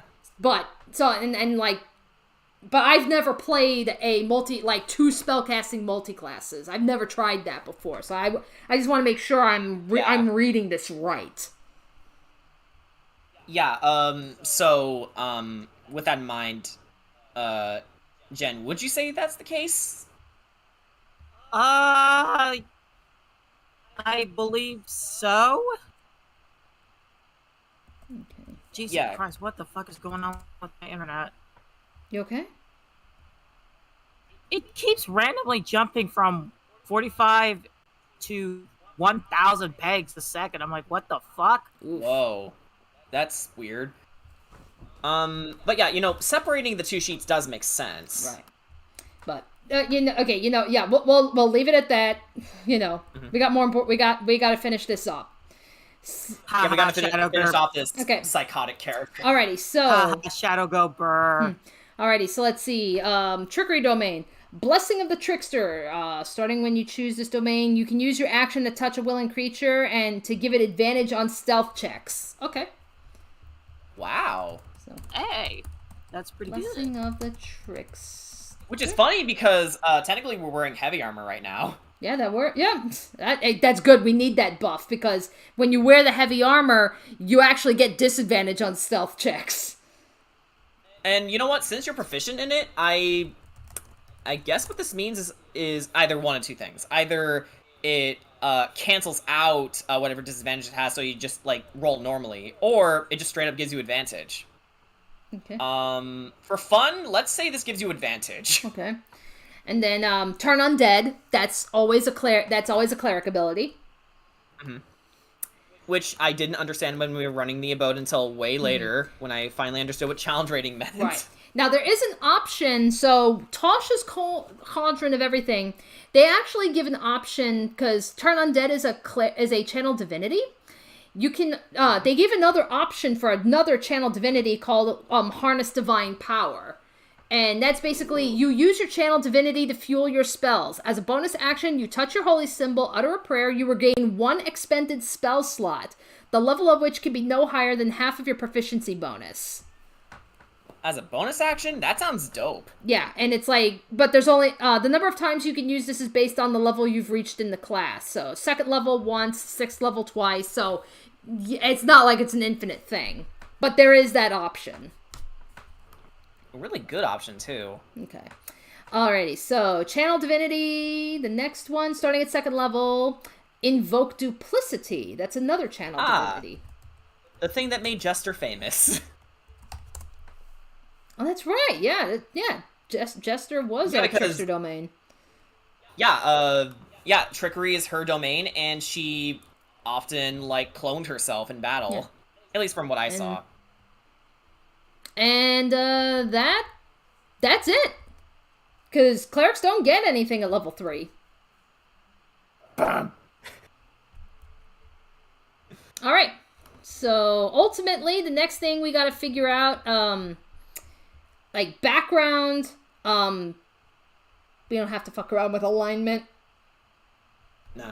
I mean, they definitely strike me... Let me pull up High Elf real quick. Yeah.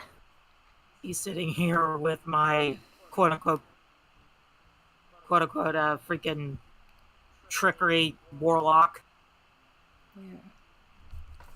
Well, you're running your character as a trickster. It doesn't mean that they're in the domain. Yeah. You're not a cleric. Mm-hmm. You don't use wisdom. Alrighty, so let's see. Okay, so, of course, because we are an elf, we also get dark vision. Dark vision is always nice. Yeah, damn near every other fucking race. You know what?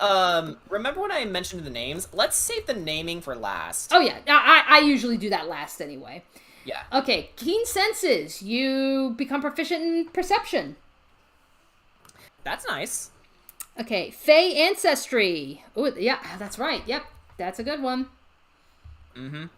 Yep, so very good to have. Yeah, can't not be put to sleep. Can't disadvantage on charms and shit. So, yep, that's nice little buffs against 2 status effects. There's the trance. Yeah, elves do not need sleep. Okay, and then as far as languages go, you can speak Common and Elvish. So let me make Elvish.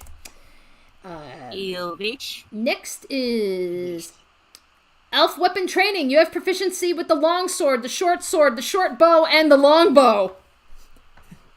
Not that this character outright needs them. Well, they're proficient in simple and firearms, but I believe some of these I think are martial weapons. Yeah. The long sword, the short sword, and the long bow are martial weapons. Yeah, that's true. So, yeah. Yeah, so we get some of those. Normally I would list them individually. For right now, we're just going to put down martial. Yeah. Cantrip. You know one cantrip of your choice from the wizard spell list. And more spells! And intelligence is the spell casting ability. Oh yeah, more synergy for the artificer half of your character. Okay. Holy shit! Yes. All right. Let's find another fucking Mr. spell. Maniac, you came up with a good combination. Let's find another spell. More spells! Let's see here. Acid Splash, Blade Ward, Booming Blade, Chill Touch, Control Flames, Create Bonfire, Dancing Lights, Firebolt, Friends, Frostbite, Green Flame Blade, Gust, Infestation, Light, Lightning Lure, Mage Hand, Mending, Message, Mind Sliver, Minor Illusion, Mold Earth, Poison Spray, Prestidigitation, Ray of Frost, Shape Water, Shocking Grasp, Sword Burst, Thunderclap, Toll the Dead, and fucking True Strike. Yeah, True Strike, don't ever take it. The worst fucking spell in the game. Yeah, if you guys don't know why True Strike sucks, it's basically... Okay, its description says, you extend your hand and point a finger at a target in range. Your magic grants you a brief insight into the target's defenses. On your next turn, you get an advantage on your first attack roll against the target, provided that the spell hasn't ended. Sound okay so far? Well, you could just roll a melee attack now, and potentially, get, proficiency and other modifiers added to it. So that is actually way better than than anything you can get with True Strike. So it's useless. I always advocate for, hey, make your character however you want, but I will always have a stake against True Strike because of how dumb it is. I don't think there's any situation where it's actually useful. Really not. Okay, what's the range on True Strike? Who fucking cares? 30 feet. Yeah. If it's only 30 feet.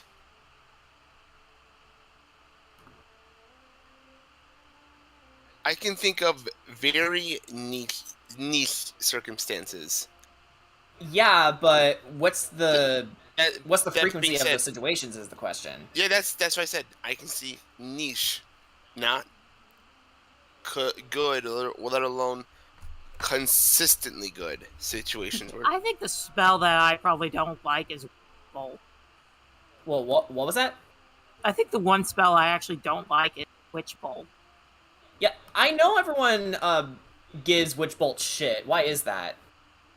It's because not only is it a concentration spell, but... hold on, I need to look it up again, because I remember it was pretty bad.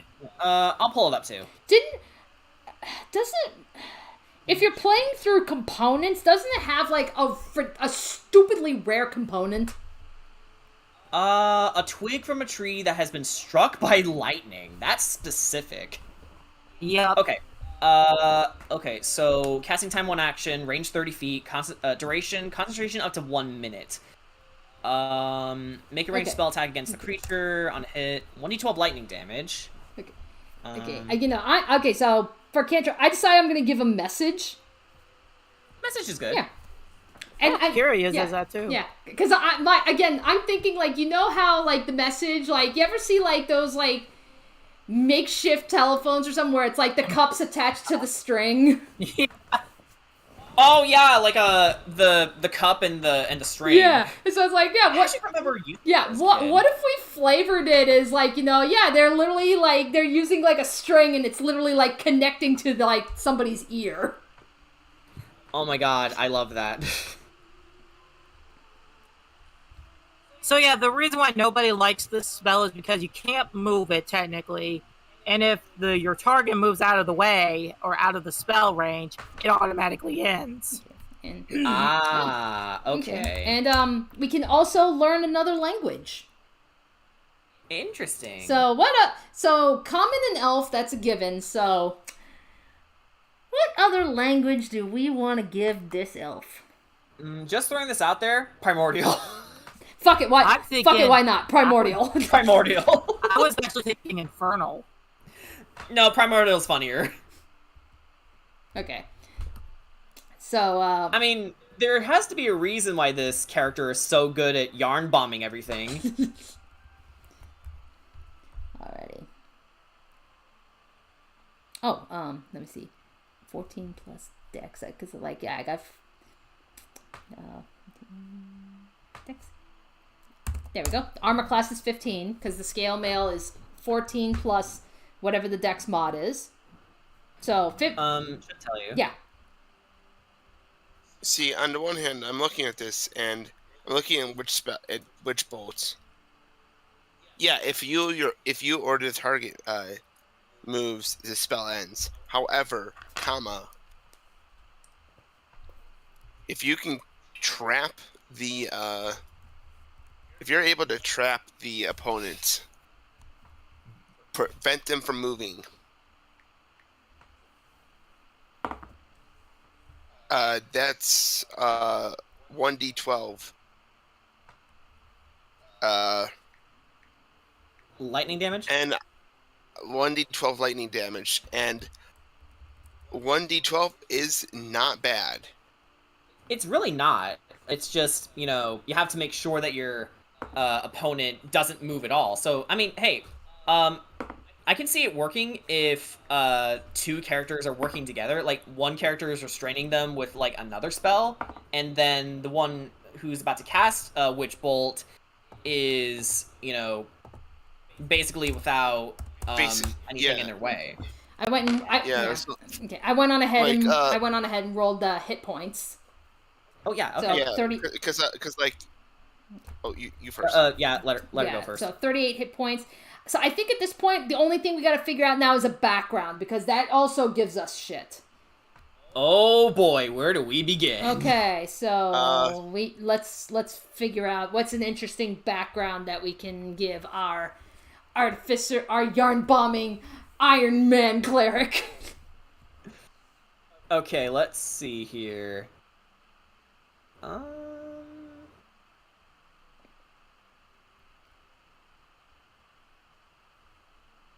Let's see here. Criminal is just funny, because, well, first off, they get like deception and stealth. Plus, it would also fit well with their yarn bombing MO. Fuck it. Let's go. Let's go. Let's go. You're a criminal. Okay, so the Napoleon of crime. Yeah, so deception and stealth. Deception and stealth. Let's see, what else does the criminal get? Tool proficiencies. One type of gaming set, and well, we've already getting the thieves' tools, but that's at least proficiencies, so. Thieves' tools, tinker's tools, weaver's tools, smith's tools, and a gaming set. Cards. I'll just put cards down. Cards. Because why not? So Why not? lots of tool proficiencies with this character. Bless you. Yeah, I mean, makes sense, because they are an artificer, so they have plenty of tools to make sure, like, the yarn binds correctly, and making sure that the condition's all nice and tight. Okay. So then we get a criminal contact, and then a specialty, which, specialty yarn bomber. It's like, we pretty much, yeah.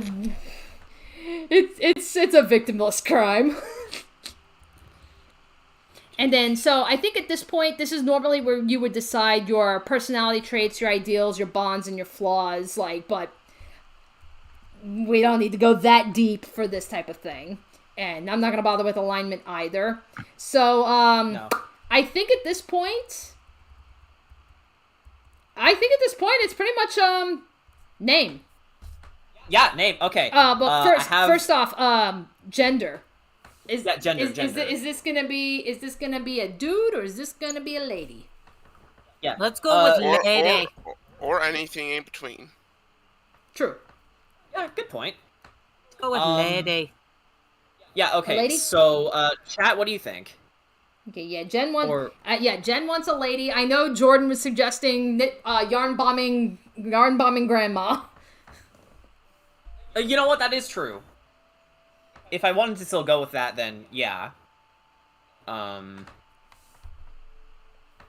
know what? Why not? Yeah, so why not have her be a lady? okay, yep. So all right, so yep. So now we can start looking up. So Okay. Yeah. So female names. yes. Pro tip: fantasynamegenerators.com. FantasyNameGenerators.com. I use this all the time. So do I. I use this to kind of help give, like, whether it's to, like, get a name or get an inspiration or something. Like you can literally go down, like, fantasy and folklore, so they've got all different types. If you go down specifically to pop culture, Dungeons and Dragons, you can actually find names for the various races that are available in Dungeons and Dragons. So Right. there's all kinds of fun shit. But this Here's site's what I rolled up. This site's a godsend. It really is. It's also a really good writing tool, so don't be afraid to use these sites because they are really good tools for you to use for your disposal. And you can even combine different, like, consonants and sounds in the names to make something entirely original. So they're really good for writing. All right, so we have Rosanhi Arabella, Halon Haifira, Sionia Nigeros. I have no idea if I'm pronouncing these right. That sounds strangely close to Nigeria. Yeah. Sindra Yelzorwin. I like Syndra. Yeah, Sindra actually does sound pretty badass. Syndra's actually a really good name. Okay, so that's our first Yeah, name. you know, fuck it, we're going with that one. Okay, so Syndra. Okay, so to continue on, Hyra Helestina, Elincia Umemis, Cymania Valmus, Glini Chaetoris, Penelo Umanelis, and Mare Famous. Famous. I like that. Okay. Famous. Okay. Syndra Famous. There we go. Syndra Famous. Here's our yarn bombing high elf. This is the greatest character ever. Okay, I'm gonna. Okay. And then Syndra Famous, because I hold on to the all these character sheets that I've done in these streams. I think actually this is the first one that we've done where, like, someone just threw out, okay, here's a class and go with it. Because usually everybody else is like, oh, they grab an anime character. Okay, how do you do anime character? Like, discount Tulok the Barbarian. That was why, like, when Brian suggested Inosuke. Right, yeah. Which, Barbarian. Barbarian, definitely. Barbarian with Ranger. Right, yeah, I would probably say that would be a good multi-class. But now the question comes, what type of Barbarian? Oh, you know what? I do the have... Beast. Which one? Path of the Beast, I believe it's called. Hang on, let me find that. I know, it's like... Beast. I know. Oh, from Tasha's. Let's see. Barbarians who walk the primal path of the beast draw their rage from a bestial spark burning within their souls. That beast bursts forth in the throes of rage, physically transforming the barbarian. Such a barbarian might be inhabited by a primal spirit or be descended from shapeshifters. You can choose the origin of your feral might or determine it by rolling on this origin table. and at least what the book provides, one of your parents is a lycanthrope, and you've inherited the curse.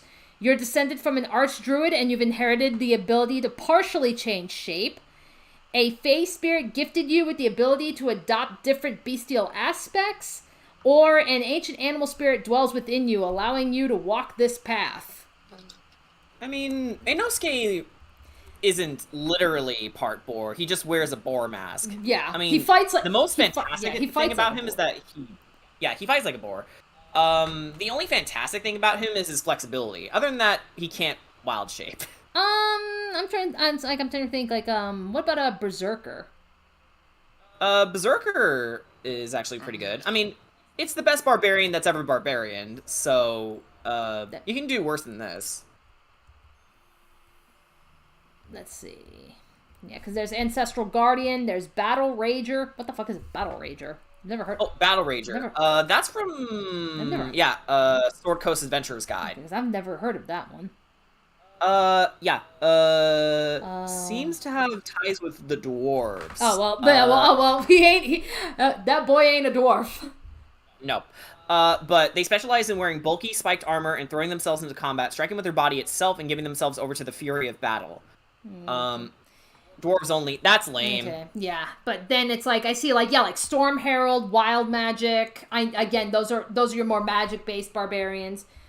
Totem Warrior. I think that's also. It almost reminds me kind of the Druid class that I played in that one shot. The Shepherd. Where you're using Circle of the Shepherd. Yeah, where it's more so you're summoning animal spirits to kind of give you buffs. That's kind of what this sounds like.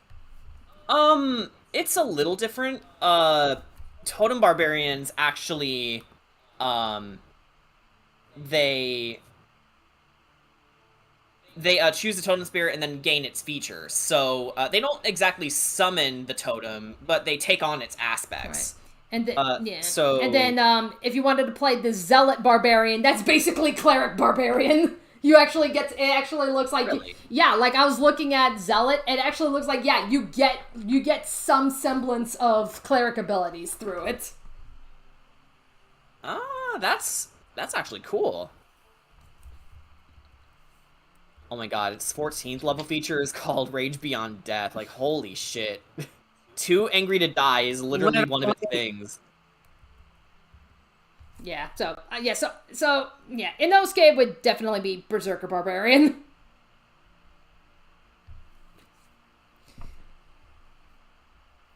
Let's see, Mr. Maniac. Well, this definitely isn't a level 7 cleric, level 2 artificer Water Genasi who's abusing a loophole to gain light domain powers with the god it comes from being cool with it since he thinks it's funny.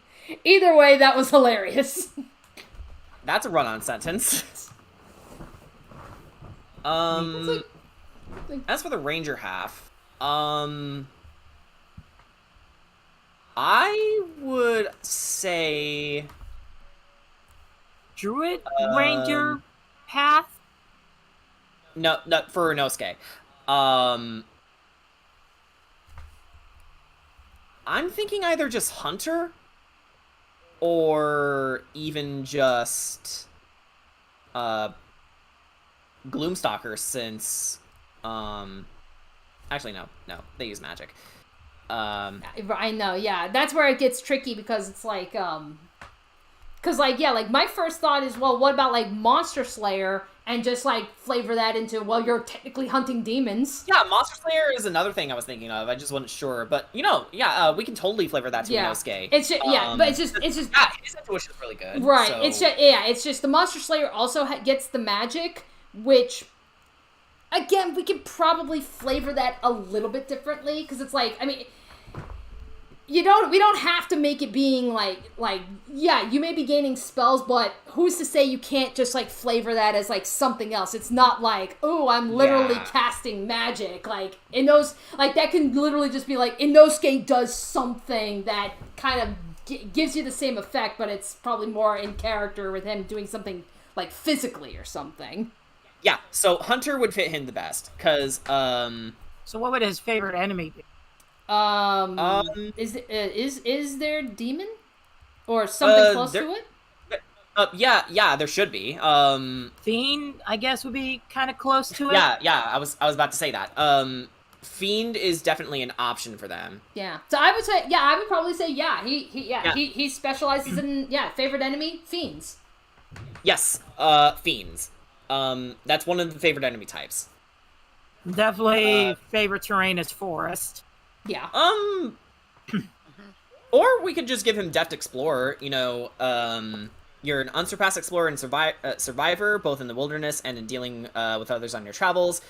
You gain the Canny benefit below, which allows you to choose one of your skill proficiencies, and your proficiency bonus is doubled for any ability check you make with the chosen skills. So... You know what? Okay, you know what? Fuck. We're already planning this out. Fuck it. We're making this sheet. Okay. Yeah, it's like, we're already doing it, so it's like, we might as well. Yeah, I mean, we got a little bit more time, sure. Yeah, it's alright, so we are making Inosuke. Alright. So yeah, Barbarian is definitely his base class, and Ranger is his, multi-class. Barbarian, Ranger. And we'll do like last time, so level 6, so we'll give ourselves the 3. So Sure. Hunter for 3, and then what was it, Berserker we were saying for? Berserker, yeah. Berserker 3 and Hunter 3, okay? Race, human. Obviously. But no, now the question is, probably, would you say maybe like a variant human? Definitely variant, yeah. Variant human? You know, it's so weird. I can actually see if D&D wise for Inosuke, I can see him having speak with animals. Oh, absolutely. Mm. Like, gotta speak with boars. Oh, yeah, that's Okay. true. And then, I was thinking, like, wait, I don't really see him as being very communicative with the wildlife, but maybe it's just, if it's just boars, fine. And then, I would say, background, I don't know, would you say hermit? Because he was pretty much living alone in the forest. Yeah, hermit or outlander, I would think.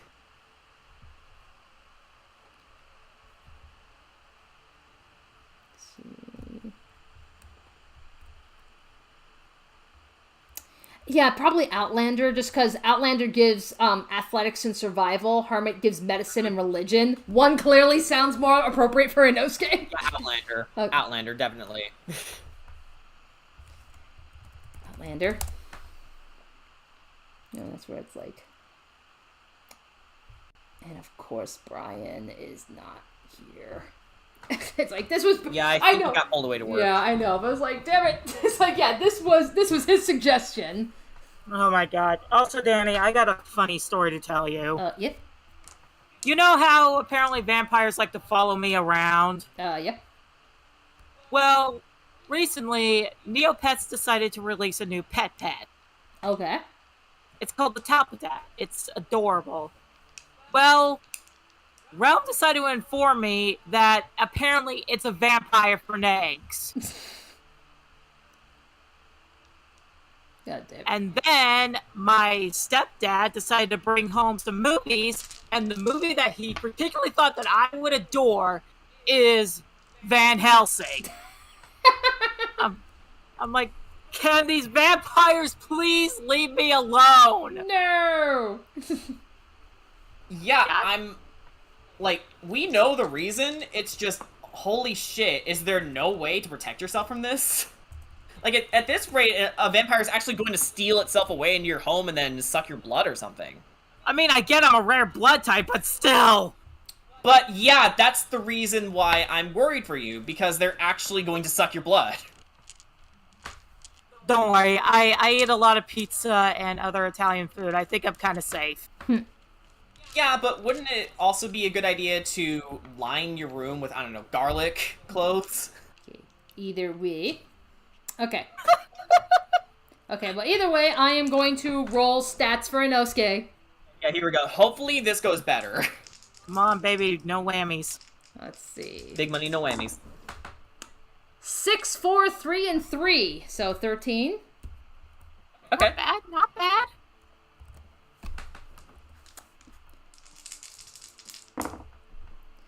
5, 5, 4, and 3. So 14. Okay. This music is actually really fitting for how tense this is. 5, 5, 4, and 3. So I think I got the same roll. That's okay. Holy shit. 5, 4, 3, 3. I keep getting. It's like, what the fuck is with this combination? Okay. You know what? You know what? I'm gonna step in real quick and enact my DM powers. Roll that one again at least. Okay. 6, 6, 5, and 4. Okay. Okay, that's a lot better. Yeah, so 12. That's so much better. So, yeah, so 17. Holy. 17. Okay, that's definitely going into strength or constitution. Yeah, really. 6, 6, 4, and 4. So, wait, no, I totally did that math wrong. So, 12, 16. Okay. Yeah, these are way better. Okay. We need one more. Give me one more good one. Come on. 6, 6, 3, and 2. So, 15. All right. These are actually workable stats. Okay. Alrighty, so, of course, when you start with your burbs, so the saving throw is strength and constitution, which totally makes sense. Naturally. I know this is arc again, but okay. So I think suffice it to say, strength and constitution, hands down for Inosuke. Those are going to be the two big ones. Absolutely. Would you argue dexterity because of his flexibility? Yeah, dexterity makes total sense for Inosuke. Okay. So then, okay, so we have two 14s and a 13. So, I would say his dump stat is intelligence. Yeah, I know, that's what I was about to say, like, intelligence, maybe, just, he's living out in the woods all this time. Yeah, like, he doesn't have book smarts, but he does have street smarts, so wisdom is definitely, it's gotta be his, other stat. Right, That's really good. and he can be intimidating. Yes. Alright. So, charisma is another good one. Alrighty, cool. Alright, so now we got those stats. Excellent. Okay. So, as far as, let me see. As far as a human variant, ability scores, choose any two unique +1. Okay, so +1 to any stats that you want. Yeah.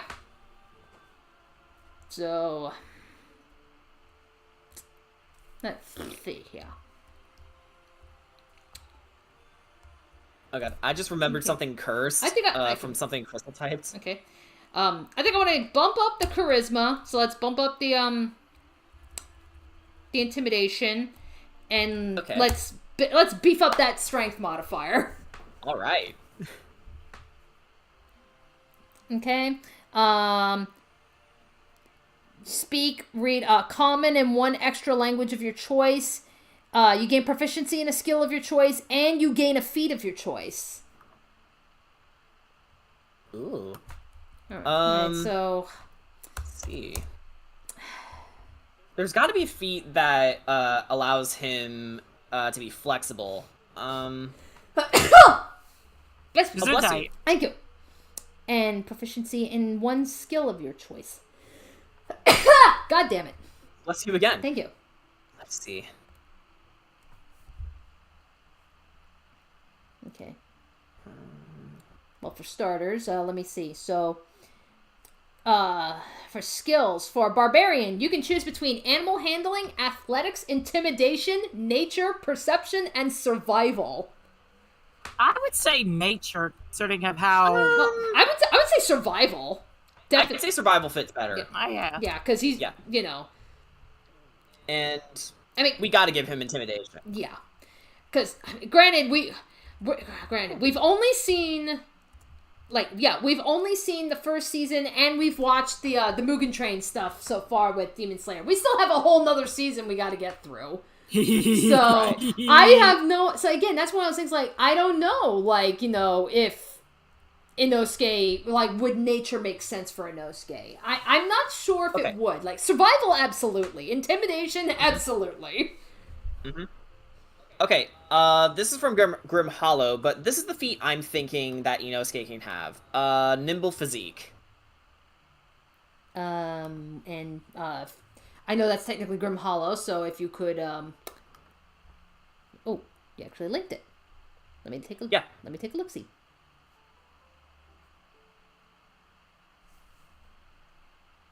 Oh, it's on the it's on the regular 5e's tools site. It's like, oh, no wonder it lags. Okay. Right. Yep. So that's okay. I will pull it up on the mirror site. Oh yeah. Okay. I was wondering if you, well, one, had the homebrew installed into it, and two, if you can actually see this. No, I don't have anything installed into it. But you know what? I can give you a really fast demo for how to get these homebrews in 5e tools. we can do it after the stream. All right. But yeah, but I guess like I said, it's piss easy to actually work in, but yeah, we can do it afterwards. All right. But otherwise, if you can at least read off the what the feat does. Yeah, I can do that. Hang on. Let me reopen it. Abraham Dragon Arts. Okay, Nimble Physique. Prerequisite, Dexterity 13 or higher. You're small and thin for your race. You have a mysterious and consistent ability to avoid danger. This feat grants the following benefits. As long as you aren't wearing armor, you may take the dodge action as a bonus action. You can use this feature a number of times equal to your dex modifier, a minimum of once, per long rest. You can fit and squeeze through spaces as though you were one size smaller than you are. Moving through spaces occupied by allies does not impose movement penalties. So not exactly his flexibility in the show, but it's close. Okay,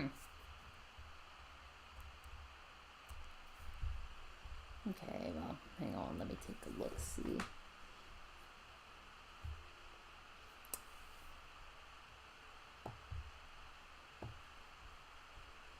Yeah, that's where I'm at least looking at the base feats on the site, just to see if anything possibly works. And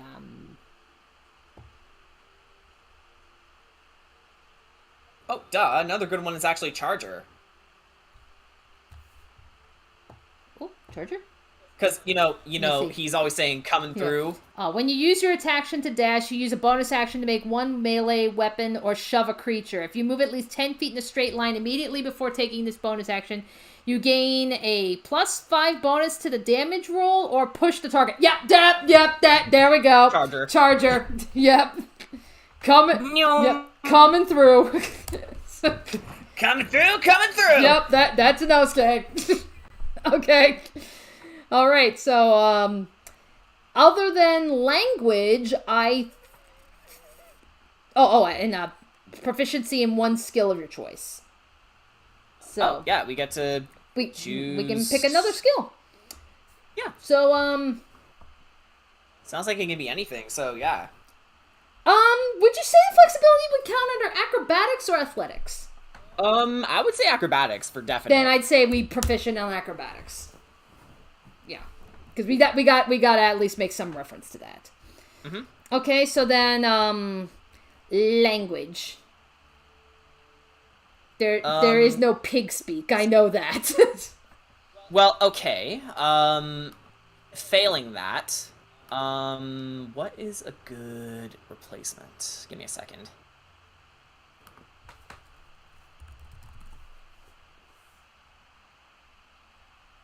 That's where, let's see. We've got common, dwarvish, elvish, giant, gnomish, goblin, halfling, orc. And then as far as the exotic languages, we have abyssal, we have celestial, draconic, deep speech, infernal, primordial, sylvan, and undercommon. Okay, let's see. I mean, could we say like, even though technically in Demon Slayer, I mean, the demons are speaking their same language, but could we technically make the argument infernal? Yeah, I would say so. Because Actually, he did train to be a demon slayer in his own way, but he did train. Actually, from what I'm seeing on the language chart, it actually says abyssal. The typical speakers of abyssal are demons. Yeah, abyssal. Let's go. Okay. Let's go for abyssal. Oh, it also uses the script for infernal, so It works. it works. Okay, so yep, so all right, so that at least covers the all the shit that we get for the human variant. Alrighty, so let's see proficiencies: light armor, medium armor, shields. Boy, gonna be naked. Yeah, sticking straight with unarmored defense. That's exactly what I do with Ark. Ark does not. Yeah, Ark does not wear armor. He takes it. Yeah, that high AC has that is purely his bulk.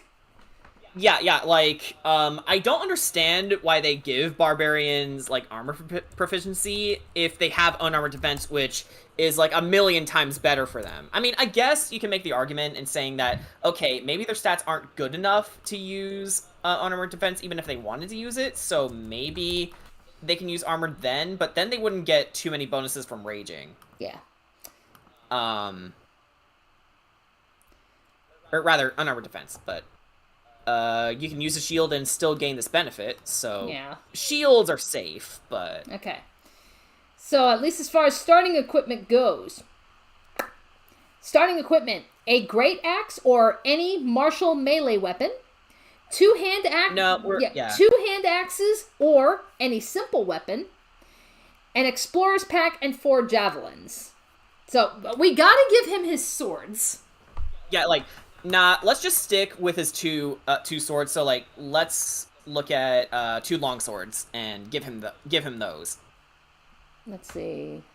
Like, I imagine Inosuke being super light on equipment, so we don't need to overload him with too many things. Alrighty, so let's see here. Longsword. And the longsword is 1d8 slashing. And since we did make him a variant human, around 4th level is where the ability score improvement / other feat is gonna take place. Well, we're doing are we doing 3 berserk, 3 barbarian, 3 ranger? Yeah, but in total, his character would have passed level 4, so I think we can at least give him 1 more feat. Let's see. If I can not discombobulate myself, that'd be nice. Because there is a feat from Tasha's called Fighting Initiate. Or am I confusing this for a different... Oh yeah, I'm confusing for a different thing. The player's handbook has a feat called Dual Wielder, meaning you master fighting with 2 weapons, and blah blah blah blah blah. Okay. Meaning that he can use both weapons and... Oh, I completely forgot to add the stuff from Outlander. Oh yeah, that's fine. Okay, so skill proficiencies is athletics and survival. So he's already getting survival anyway, so... what was the other... What we were saying with Barbarian? Because I know that was one that we picked. But since he's already getting survival... So, animal handling... we picked intimidation, so it's between nature perception and animal handling. I'd say perception. He's really aware of his surroundings. Okay, we'll go with that. Yeah, and then tool proficiencies is a musical instrument, but I don't think he knows, so yeah. Nah, and we can skip that. And then also another language of your choice. Oh man, what else? You know what? Infernal. Okay. Just to cover our bases. All right, that's infernal. Okay, that's fine.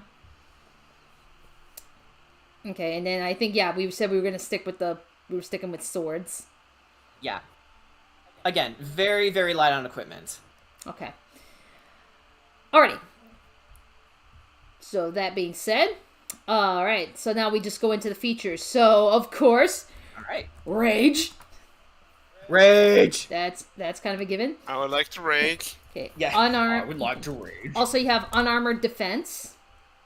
So the unarmored defense is your to determine that it is 10 plus your Dex mod plus your Constitution mod.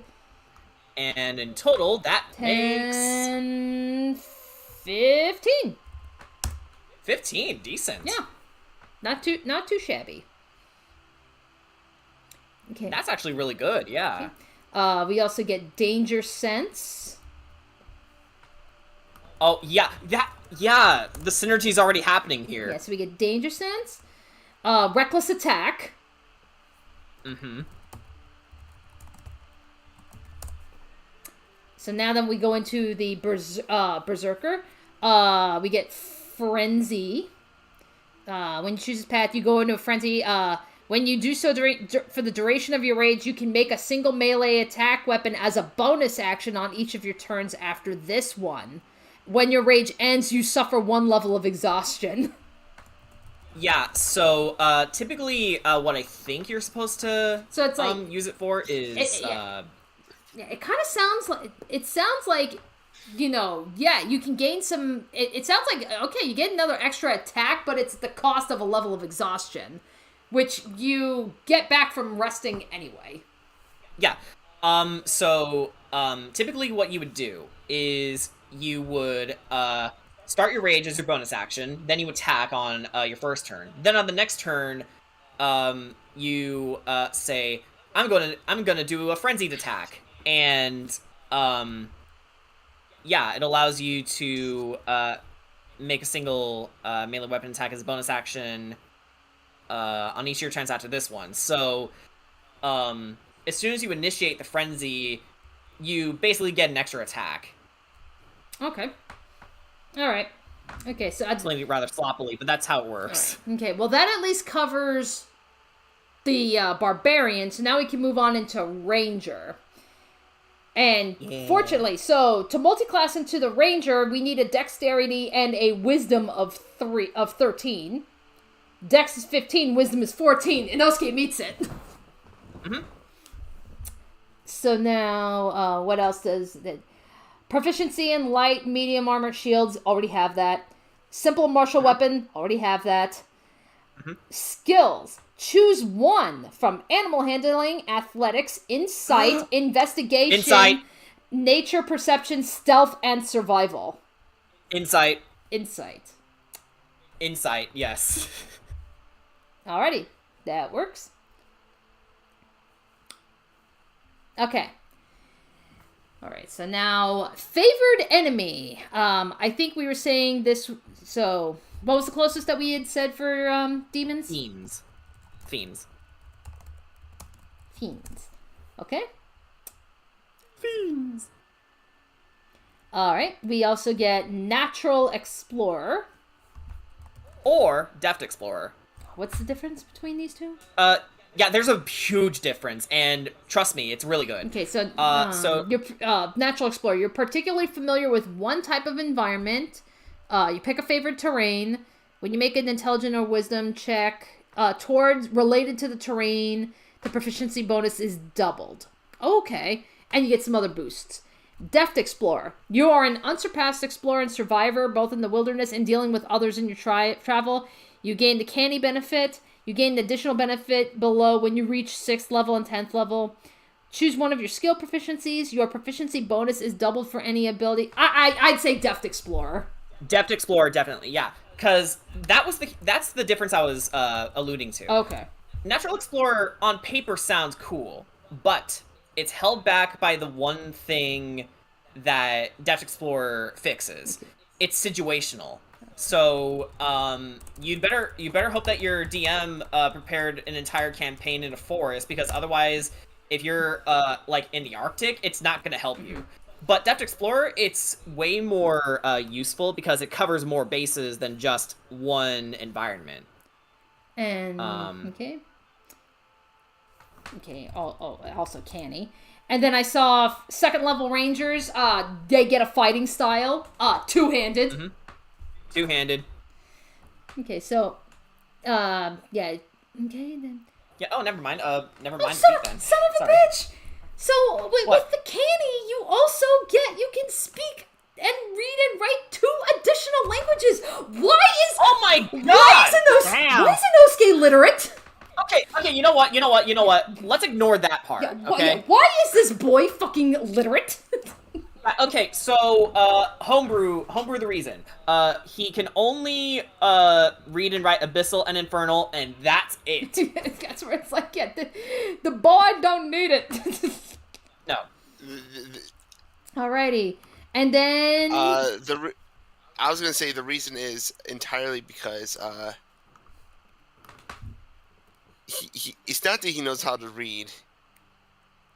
He feigns. Maybe he's just maybe he's smarter than he looks, or maybe Well, he's just definitely wiser than he looks, but smarter, no. Okay. Anyway, so level 2, we get some spell casting. Spell casting. Now, okay, this I know, because technically the barbarian does not have spell casting. So rather than referring to the multi-classing table, we just refer specifically to the ranger table here. Yeah. So, Rangers do have some pretty they good spells. they know 3 spells. Yeah. At level 3, rangers learn 3 spells. Yeah. And your spell casting ability is Wisdom. Wisdom. So that's 8 plus proficiency plus Wisdom, right? Yeah. 11, 13 on the save. And then for your spell attack mod, it's your proficiency and your Wisdom mod. So 5. Yeah. Okay. And I know, at least in the context of the player's handbook, ranger spells are supposed to be seen as utility spells, so not spellcasting in, like, the sense of the way a warlock casts Eldritch Blast, but rather something that they can use their environment to, ensnare or trap a monster. Yeah. And it looks like the 3 spells that you get, they're only on level 1. Yeah. Yeah, so not even cantrips. No. Damn. Okay. Well, Yeah, again, rangers are half-casters, so... Oh, gotcha. Okay. So they're not, like, full-length spellcasters. Okay, so Inosuke can use Absorb Elements, Alarm, Animal Friendship, Beast Bond, Cure Wounds, Detect Magic, Detect Poison and Disease, Ensnaring Strike, Entangle, Fog Cloud, Goodberry, Hail of Thorns, Hunter's Mark, Jump, Long Strider, Searing Smite, Snare, Speak with Animals, and Zephyr Strike. Definitely Hunter's Mark, because when he locks on a target, he does not let up. Okay. That, and I would also say Jump, because have you seen how high the boy jumps? Okay, Jump. And then, Let's see. I would also say... I mean, would you say Long Strider or no? Yeah, I'd say Long Strider Oh, too, actually, yeah. wait, hang on. Hang on. What about Zephyr Strike? Ooh, Zephyr Strike, yes! You move like the wind. Until the spell ends, your movement does not provoke opportunity attacks. Before the spell ends, you can give yourself advantage on 1 weapon attack roll. That attack deals an extra 1d8 force damage on the hit. Whether you hit or miss, your walking speed increases by 30 feet. Coming through. Yeah, that's what this sounds like. So yeah, that's Inosuke to a T. Okay, so Zephyr Strike. Yeah, so not exactly spells in a traditional sense, but they enhance his own abilities, so yeah. Okay. Good to think of it that way. And, alright. Okay, so now, level 3. So, now we get the, Okay, so that is Hunter's Prey. You gain one of the following features of your choice. Colossus Slayer, Giant Killer, or Horde Breaker. Okay. Oh god, those all sound like him. That's like... I don't know, because Inosuke's not afraid to go after big targets. I mean, He's not. remember, he went after, like, the big spider guy in the forest when they were going up against, the family. Mm-hmm. Also trying to fight a fucking train. Yeah, that's right. He did try to fight the train. Okay, for the sake of argument, let's say Hordebreaker. Hordebreaker? Yeah, because, if I'm not mistaken... Let's see. Once on each of your turns, when you make a weapon attack, you can make another attack with the same weapon against a different creature that is within 5 feet of the original target and within range of your weapon. So, basically, you're attacking 2 enemies at once. Right. So it's either that, or... Let's see. Colossus Slayer is, when you hit a creature with a weapon attack, the creature takes an extra d8 damage if it's below its hit point maximum. You can deal this extra damage only once per turn. Giant Killer. When a large or larger creature within 5 feet of you hits or misses you with an attack, you can use your reaction to attack that creature immediately after its attack, provided you can see it. So it's Giant Killer is basically a counterattack. Exactly. I think to give him more versatility, yeah, both of them are good, but... It's like... I I kind of want to say Colossus Slayer, actually. Oh, you think so?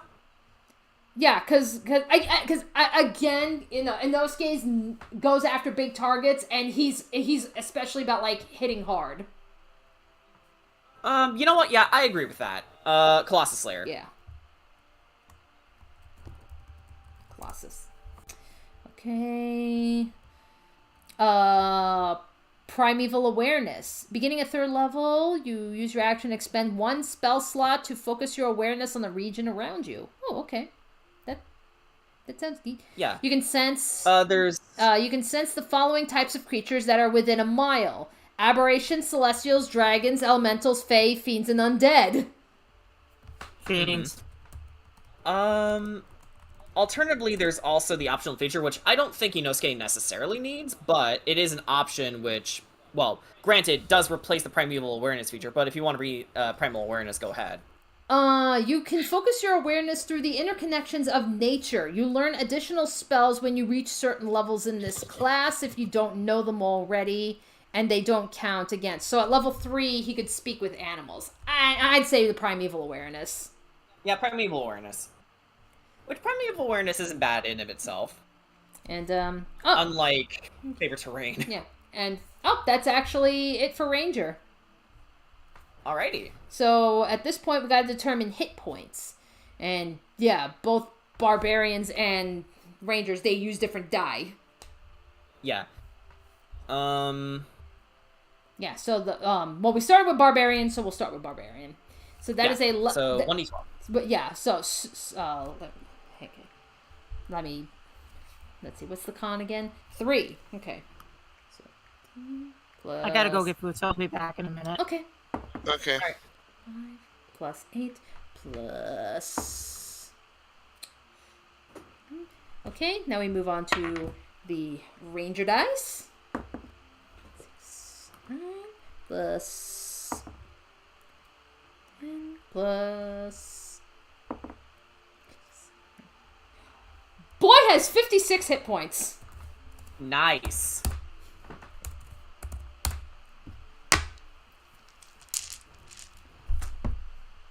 And, I'm trying to think, did we get everything? I think we just about got everything, I think, for Inosuke. Did we? I think so. Well, cool. Yeah. Funny how this one went faster than the other one. Yep, so... Then again, there really isn't too much to him, so... Alright. Yeah, because, like... From what we've seen. Yeah, because that's what it's like. Because I know Tulak hasn't done I know Tulak the Barbarian hasn't done a lot of Demon Slayer builds. I think right now he's only done Tanjiro and Nezuko. So, yeah, like, he hasn't done Zenitsu, he hasn't done Inosuke, he hasn't done any of the Hashira, he hasn't done anyone else yet, I don't think. So for all we know, Inosuke could be coming on his channel, because he's all about character builds. let's see. So, like, Mr. Maniac says, so, like, this be Ark's best friend, right? Right? It's like, dude, Ark would adopt Inosuke. Yeah, he's not his best friend. He's his son. He's like, yeah, Ark His adopted son. Yeah, like, given the fact that Ark is fucking dead, and I'm not doing Necro in Curse of Strahd, it's like, the only way Ark can get a kid is if he adopts one. Right. It's like, yeah, we dead. I mean, Ricky is right there. I wouldn't say Ricky would approve being anyone's son at this rate. Yeah. Yeah, that's where it's like, yeah, no, Ark sees, Ricky is not his son. No, Ricky is very much just like, he's very much his comrade. Yeah. Yeah, but, yeah, like I said, given the fact that Ark is freaking dead, and it's like, that kind of puts a damper on giving Ark a relationship because he's dead, and it's like, I don't think we want to do Necro in the campaign, so yeah. No, we don't think we know we're not gonna do it. Yeah, it's like, I mean... Like, the only way it would be okay for Ark to boink someone is if he were somehow, resurrected from his reborn state. Which I don't think is possible. So... Yeah. Yeah, so... Yeah, so suffice it to say, it's like, yeah, sorry guys, Ark's not gonna end up in a relationship anytime soon, but that doesn't mean he can't adopt somebody. Yeah, but you know what? That's okay. He is our ace boy. Yeah, he'd be dad of Bird. Yeah. Dad of Bird. Yeah, it's like, he's not dad of Boy, he's dad of Bird. Yeah. Alright, but, yeah, so that was pretty quick and easy. Yeah. Then again, most martial classes are. Even half-caster ones like Rangers. Mm-hmm. But yeah, see what I mean with Rangers being sort of like nebulous in terms of where they fit, guys? That's not always a bad thing because that means they could fill any niche that the party's missing.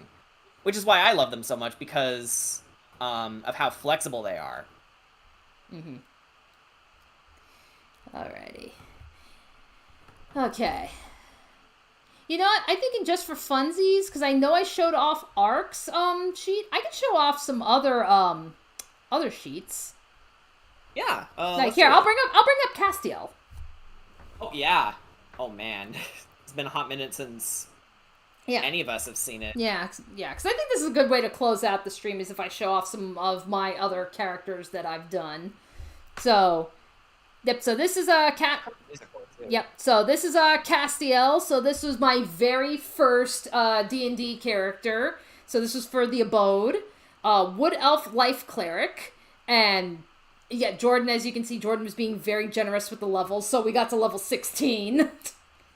Yeah, like I am nowhere near as nice as I used to be back then because No, but that's a good thing because I was like where we had left off at the Abode. I think because we got so high level, like, we were literally just plowing through everything. Like, there was no challenge whatsoever by the end of where we last left off. Meanwhile, like, compared to Curse of Strahd, where, oh no, there's still very much challenge going on, so... Yeah. Actually, since it's been long enough for you guys to form an opinion, would you say that I've struck a good balance with challenging you guys and leveling you up in just the right way compared to how I used to? Absolutely. Yeah, absolutely. Just because, again, with the Abode, it was almost like every other session we were getting a level. Meanwhile, it's like... which is the wrong way of doing it. Meanwhile, we just finished, like, our 12th session or something, and we've only gained 2 levels. Now, it's like, I don't know if some people would say, oh, that's still too long or whatever. I don't know. But I can say, like, I do think, like, it's a little bit better, considering, like, where we are right now in the campaign. Because, I mean, even though we're, like, 13 sessions in, don't get me wrong, we've made progress, but we haven't made, like, nearly as much progress as, like, what we were in the Abode. Because, like, at this point in the Abode, we were really far into that campaign. Whereas like Yeah. we're taking our time with Curse of Strahd. So I think that's why it's appropriate that we're drawing the levels out, because we are taking our time. Man, look at all these weapons that I don't think you ever once used. I know, yeah. It's like, yeah, the Mace of Disruption, the Flame Tongue Axe, the Force Armor. It's like, yeah, there was all kinds of shit. Then it's like, You were also, if memory serves, a cleric. So yeah, I was the Life Cleric. Yeah, Life Cleric. So it was like, the free feat I took was Healer, Mask of the Wild, Dark Vision, Fey Ancestry, Trance, that's all the Wood Elf stuff, Disciple of Life, Turn Undead, Preserve Life, Destroy Undead, Blessed Healer, Divine Strike, Divine Intervention, that's all cleric shit. And then, like, the rest of these, I think, were some more elf stuff, as well as some, other features that you get as we leveled up, and some other feats. So, like, I know I took, like, the Heavy Armor Master, to, kind of better protect myself. And then I took the Warcaster feat as well, which is really a really good feat to have when you're a spellcaster. Your passive perception is 20. Holy shit. Yeah. Yeah. Well, I was like, my armor class is 18. I had 120 hit points. Yeah, there was one point where AC was 21. Yeah, you had to, because that was the force armor that you gave me. Like, yeah, you're like, yeah, I was like, for a couple of sessions, I was pretty much immortal. Because it's like, because you roll on a d20, and my AC was like 21 or something. So it was like, nothing was going to hit me. So it was like, you had to nerf it. Yeah, and we also had a bit of a caveat too, where the less of the force armor that you get, the more powerful it becomes, but it can only last as long as it's on you. So if you like completely expended all the parts of your body that it can attach to you, then, well, you lose the armor. Mm-hmm. And so then as far as the because I just stuck with Life Cleric, I didn't multi-class or anything, so the spells I had was like Spare the Dying, Sacred Flame, Light, Mending, and Guidance for the cantrips, Bless, Cure Wounds, Guiding Bolt, and Shield of Faith, Prayer of Healing, Protection from Poison, Dispel Magic, Lesser Restoration, and the Spiritual Weapon, Beacon of Hope, Revivify, Remove Curse, Death Ward, Guardian of Faith, aka her stand, Banishment, Control Water, Mass Cure Wounds, Raise Dead, Flame Strike, Greater Restoration, Hero's Feast, Regenerate, and Holy Aura. So I was up to 8th level on frickin' spells. Holy shit. Yeah, because we were level 16. Yeah, like, again, I'm nowhere near as like a yes man as I used to be. Like, I'm definitely gonna let you guys play how you want, except when certain intervals are met, and that's specifically when, like, if one is too powerful than the other, or if you don't have enough time to really absorb everything about certain spells. And wow, my old art style. Yeah, I know. Blast from the past. Back when I used to put textures on people instead of just the background. That's okay. Because I didn't know how to shade. That's okay. Yep, so that's so that's pretty, so I showed off Castiel and I showed off Arc. Pretty much at this point, like, a lot of the other character sheets that I had were one-shot characters. Like, let me see, Just a heads up. In case we need to talk about this again, if we were to ever go back to the abode for any reason, would it be on Jordan's Twitch or will it be on here? I think it'll be here on SNG. Yeah, it's worked so well for us, so it has to be here. All right. Figure I'd ask. Yeah. I mean, I thought we talked about that a long time ago, but okay. did Good to ask remember. again. I didn't remember, and yeah. Josuke Higashikita? Yeah. Yeah, I was playing around trying to figure out how to do a JoJo character. Yeah, like, That there was was a a- period in time when you just make characters just to pass the time. Yeah, that was like when I was first starting, because like that was how I practiced, like, you know, trying to figure out how to do these character sheets. I'd be like, yeah, kind of like what we're doing now. That was how I figured it out. Yeah. But And yet, yeah. But yeah, for the most part, like yeah, for the most part, that's pretty much been yeah, I think that's pretty much it for the stream, really. I think, you know, yeah, because I miss doing these, just like making random characters. I miss doing these, so it's like I gotta get back into the habit of doing these again. Yeah, definitely. This one was a lot of fun. Like, I can't believe we made, like, a yarn bomber. It's like, at some point, that has to be a character. oh, who knows? Like, maybe I'll bring that in for one of our one shots or something. Because I know we're planned. Yeah. I know there's one shots that we've got planned, and I believe there are going to be some we are going to stream here on SNG. Yeah. You know, so usually I think those are going to be primarily the ones that I'm involved in, because there's going to be some one shots that I tragically can't make because those are on the days where I'm away. Like, you know, like Boone's one shot. Mm-hmm. Which, by the way, has I haven't seen, like, has he put that one shot up on his channel yet or no? I don't think yet. I know he's been Not working yet?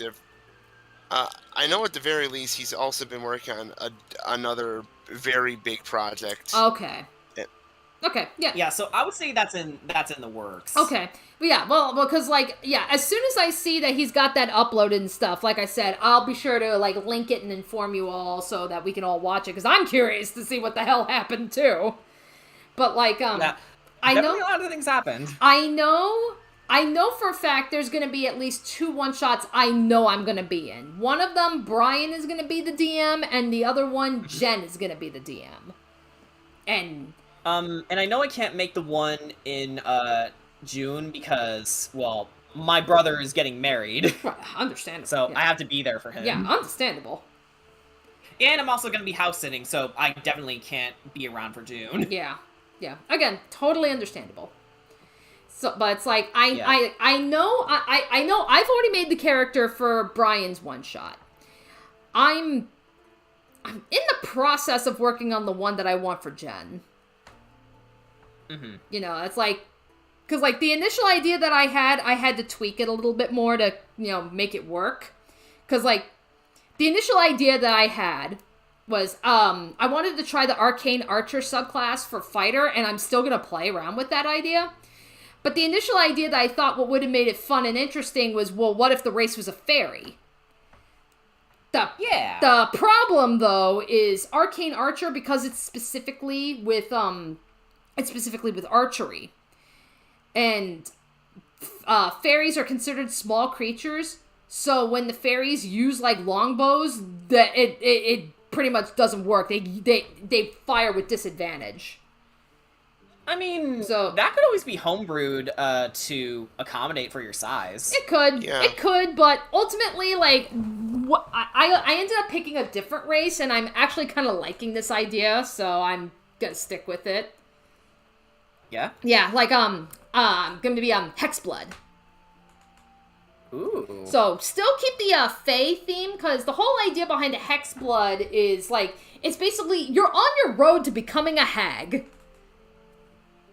Funny enough, this is also from Van Richten's Guide to Ravenloft, Yeah. which is what the Reborn is. Yeah, so that's where I was like, okay, so I could still keep, you know, playing around with the whole Fae idea and such, but, you know, I'm playing around with, because it's gonna be, this is gonna be another multi-class. Primarily Arcane Archer, and then multi-class into, War Magic Wizard.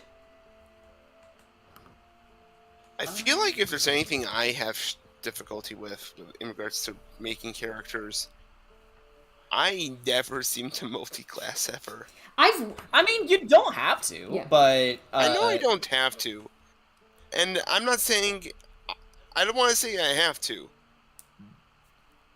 But... I don't know, whenever it comes down to it, I just don't. And that's okay. Yeah. Actually, okay, hang on. I'm going to find the sheet. So, I'm going to find... Okay, so, here we go. So this was the first character I came up with for multi-class, and this is again for like one-shots and like a tiny campaign. That it was like a very short campaign. Like we literally did maybe like 3 sessions, and that was it. It was like that was a Dion's, right? Yeah, it was. Well, it was one of it was one of his friends actually that they ran that one. Yeah. Oh wait, is it that No, yeah. I'm not gonna lambast them on the stream. But so the basically the character that I made, I love the idea of the character, but I've really got to play around and tweak them a little bit more. Because the whole idea that I had was, originally, it was going to be, the primary class was going to be Assassin with some levels in Bard. But... Oh, yeah! But specifically, the Bard spells I was tailoring towards was not necessarily about buffing the party, but rather, like, crowd control and debuffing the enemy. So basically, like, find a way to, like, completely, like, either disorient them or debilitate them enough, so then I just come behind and shank them. That was the idea that I had around it. However, I noticed that as I was playing with him, I was actually falling back more on the Bard rather than the Rogue. So I think I need to switch him up. I think he needs to be a Bard primarily with maybe like a couple of levels of Rogue. So I think I need to switch it around. But yeah, because like even if you look at like some of the because even if you went to the spells, so it's like, yeah, Prestidigitation, Friends and Message, Tasha's Hideous Laughter, Fairy Fire, Bane, Comprehend Languages, Invisibility, Hold Person, and Shatter. So he was all about like the crowd control and shit. And then I learned very quickly, because I made him a half-elf, and half-elves get a stupidly ridiculous amount of fucking benefits. I mean, look at how many skills. Look at his skill proficiencies. This is hang on, it's catching up. Like acrobatics, deception, insight, investigation, perception, performance, persuasion, sleight of hand, and stealth. That is insane. With how many? I think that is insane. Wasn't Fellow Speaker the second closest character to getting the most skills out of all the characters you've ever played? I don't remember, but I know she was the one that had the most languages, hence the name. Oh yeah, languages. Yeah, that's what I was thinking of. Yeah, because she ended up knowing like 7 fucking languages. Like she was like, it was almost like Inosuke was falling down that route too. So it was like, no way. Yeah. Thanks for giving me inspiration for adding lore to my Giantborn race, though. Yeah, you're welcome. But the idea, at least the backstory idea I had for this character, which again I think needs a lot of tweaking, but because I've only used him a couple of times. So the idea that I had. Nope. Oh, it's Jen. Oh, hello, Jen. Okay, but so yeah, I'm just kind of going over other characters that I've done, but the basic idea that I had for this character was. I wanted to play around with the idea, like, because everybody talks about, like, the stereotype of the bard is, oh, you're the freaking horny bard. And I wanted to play around with that idea, like, not shy away from it, but don't fall into that freaking stereotype as well. Kind of like... I hate that fucking stereotype. Yeah, like, I know Sam Riegel was doing that with Scanlan, which is... Why I fucking love Scanlan, because it's like, yeah, he didn't shy away from the stereotype, but he definitely did a lot to, like, make him interesting, and I wanted to kind of do something like that, too. But, the basic idea, I was actually inspired by a character in this book series this dark fantasy series that I absolutely loved growing up. It was called what was it called? The Black Jewels series. And there's a... Black Jewels, okay. Yeah. There is a character in this, her name was Surreal, and she's an assassin that works in a whorehouse. So she's a prostitute, but she's an assassin. So I was like, okay, that's kind of that was basically the inspiration I had. So the kind of the backstory that I had with him was that up to the DM's up to the DM's discretion, but his parents would end up separating somehow, again, depending on what the DM would do.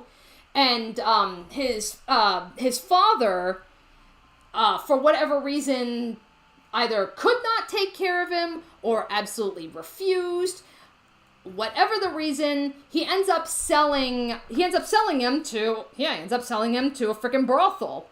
But the women at the brothel, they pretty much like raised him like a little brother. They absolutely doted on him, you know, to the point like any money that they were making, they were being like, okay, let's put this kid through school and stuff. Like, yeah, we're gonna take care of him, but we don't want him falling into our lifestyle, you know. So it's like, so for the most part, he's like, yeah, kind of an unusual upbringing, but they tried to make the best out of it. But at the same time, because, you know, because he was growing up in that kind of environment, he was also seeing, you know, the really ugly side of that profession. So he was seeing, like, you know, some of these women who he called his sisters, he was seeing how some of these women were being abused by clients. And that's what sparked him to go down the assassin route. He's like, oh, you're gonna hurt my sisters? Not gonna let that fly. I'm gonna fucking hunt you down. You know, so that's kind of the idea that I had going with it. So it's like, so he has a little bit of, like, you know, kind of that backstory, but at the same time, like not exactly like a whorehouse. Yeah. Not exactly. Yeah, like, he's not, like, I've jumped back and forth about whether or not I want him to be a prostitute. And it's like, I've jumped back and forth between it. I'm kind of like, I think at first I was like all for the idea, but now I'm kind of like, nah, I don't think I really want him to do that, because again, that kind of goes against what the sisters were trying to do. So I can easily see him taking bits and pieces of their, well, you know, flirtiness and presentation rather than actually going down the profession, since they wanted him to avoid that in the first place. Something like that. But I would say something similar to a host club where he treats his quote-unquote clients with respect, but he's not like gonna go out and sleep with them or any of that shit. Like, I get, just wants them to make them feel like they're special. They're important. Yeah, I can see that. Even if it's just for a brief I can definitely still see him being sexually active in a way, but, you know. Like, yeah, but like I said, there's a lot of tweaking I gotta do because I haven't played around with him too much, but it's like, I kind of like the idea behind the character, but he's he needs tweaking on the build, he needs tweaking on the backstory, you know, so, yeah, he's a guy I've got on the back burner that's like, I'm more than willing to revisit. But, you know, I just gotta wait for the right time to do it. I mean, honestly, yeah, I love him conceptually. Like, one of the the big flaw that I actually thought of was that, it's like, he would refuse, like, because of his upbringing, he refuses to harm women. Mm-hmm. So it's like, you know... Makes sense.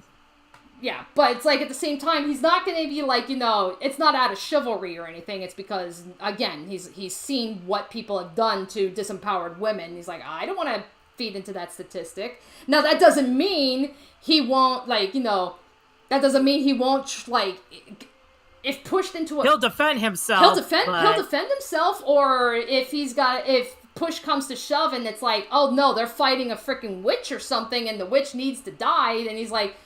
Well, okay, he can cast his debuff spells and stuff. He can help control the fight, but he's like, no, I'll let someone else take that kill. You know, it's like, it's like, yeah, she needs to go, but I'm not gonna do it. I'll let my party member do it. So, you know. Yeah, which could lead to some dilemmas later on in a given story. Yeah, like, God forbid if he was, like, one-on-one or something, at that point, then he's gonna probably be like, okay, I gotta find a way to get the hell out of here. Like, I gotta fucking run, because it's like, like, I could see, like, like, I could see, like, shenanigans, like, I see, like, in, like, One Piece. Like, I remembered there was, like, I think it was during the Water 7 arc, I believe it was. Like, Sanji was going up against a guy, And, you know, there was a moment that just utterly cracked me up. That he's, like, staring him down. And you think, like, okay, this fight's gonna begin. And Sanji literally just goes, later, and fucking runs. He bolts. And it's like, I know, of course, the guy catches up and the fight commences. But it's like, I could totally see that happening. Where he's like, okay, yeah, we're gonna set this up for a fight. And he's like, nope, running away. He's like, not today! He's like, Yeah. like, something like that I think would be pretty funny. Yeah. Oh, and Leafy on Live did say something that I feel like needs to be addressed. Just because a character is similar to another doesn't, detract from their originality. Yeah, well, What Right. matters is plus how the character is. Yeah, well, plus I don't know shit about Yakuza. I've never played. Yeah. I've never played that series. I'm aware of it, but I've never played it. So Same yeah, here. fuck if I knew. So I mean, ultimately, tweak it more. Yeah. But again, I love this character idea, honestly. Like, I would love to see this character again. Yeah, but again, now it boils down to like, and again, part of the tweaking is, well, hell, it's like what kind of bard? Because like I think on this sheet I think I put him down as College of Elegance, which Glamour, I think. yeah, but which ultimately doesn't go with the build because that's more about giving some more healing and buffs, and that's not the kind of bard he is. So Right. that's kind of the problem. So I was like, he'd have to go for a completely different bard subclass, and if I go down and give him enough levels to do a subclass for rogue, like I could do assassin again, but who's to say I can't pick a different rogue class? Yeah, like, Right. I guess another example, my sorcerer bard, while, yeah, kind of similar to your bard, she's definitely more flirtatious compared to, but she's not like the stereotypical horny bard, because she does have her limits. Right. And like I said, charisma can sometimes backfire you really hard. Right. But You could. yeah, but that's a character that I've got. Here, I'll actually. You can also have a bard. I'll actually You pull can up. also have a bard who's just incidentally. You're talking over horny. each other, guys. Oh, sorry. Okay. Here, it's like. Yeah. Here, I'll show up. Here's another character that I made. This was for Letter's campaign that he was briefly doing before it completely collapsed. But yeah, so pretty much like Kedrot, I was playing a Dragonborn Paladin, but instead of a whereas Kedrot is Oath of Glory, Zenkira here was Oath of Conquest.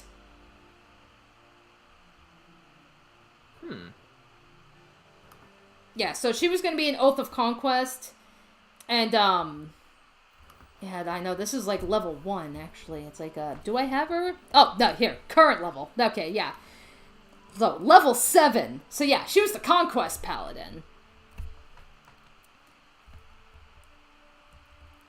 Yep, so, it's like, So, a lot of the stuff that, Kedrot had, Kedrot, I know, is a black dragon, which you made as a fire dragon. Zenkira was a white dragon with ice magic, so her breath weapon was all ice. Her fighting style was protection. Let me see. Yeah, Aura of Protection, Aura of Conquest, and such.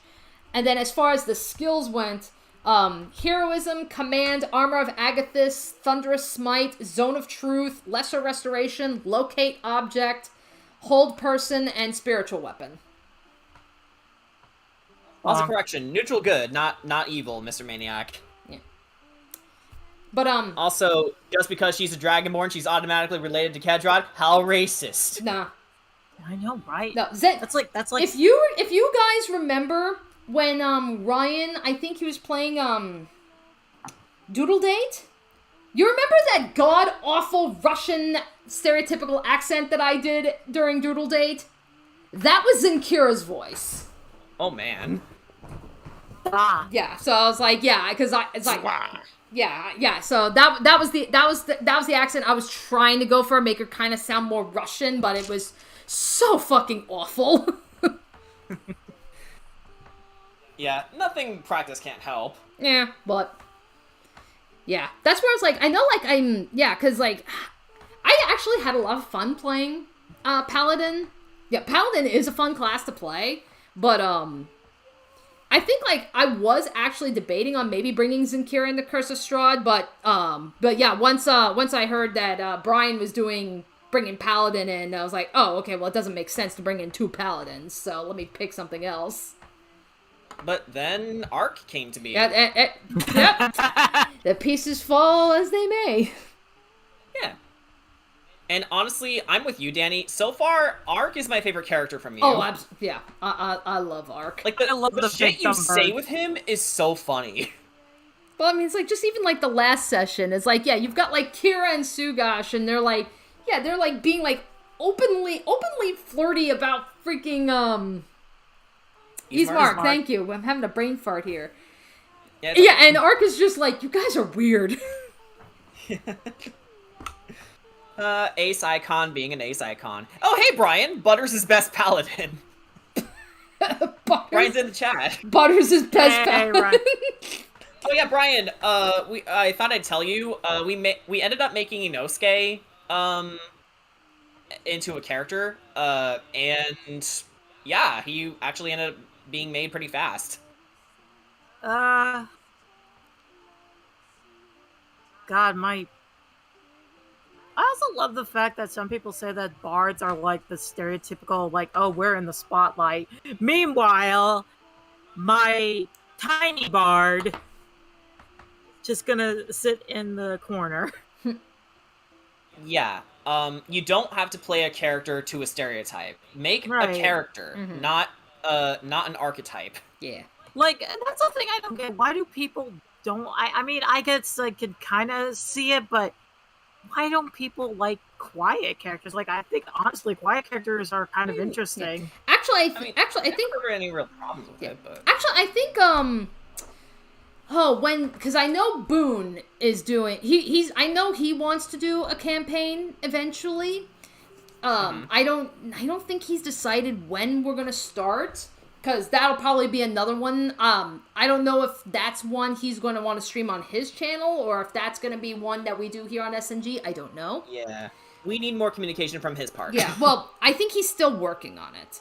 But I've made my character for that one, and yeah, she's probably gonna be a more quiet character.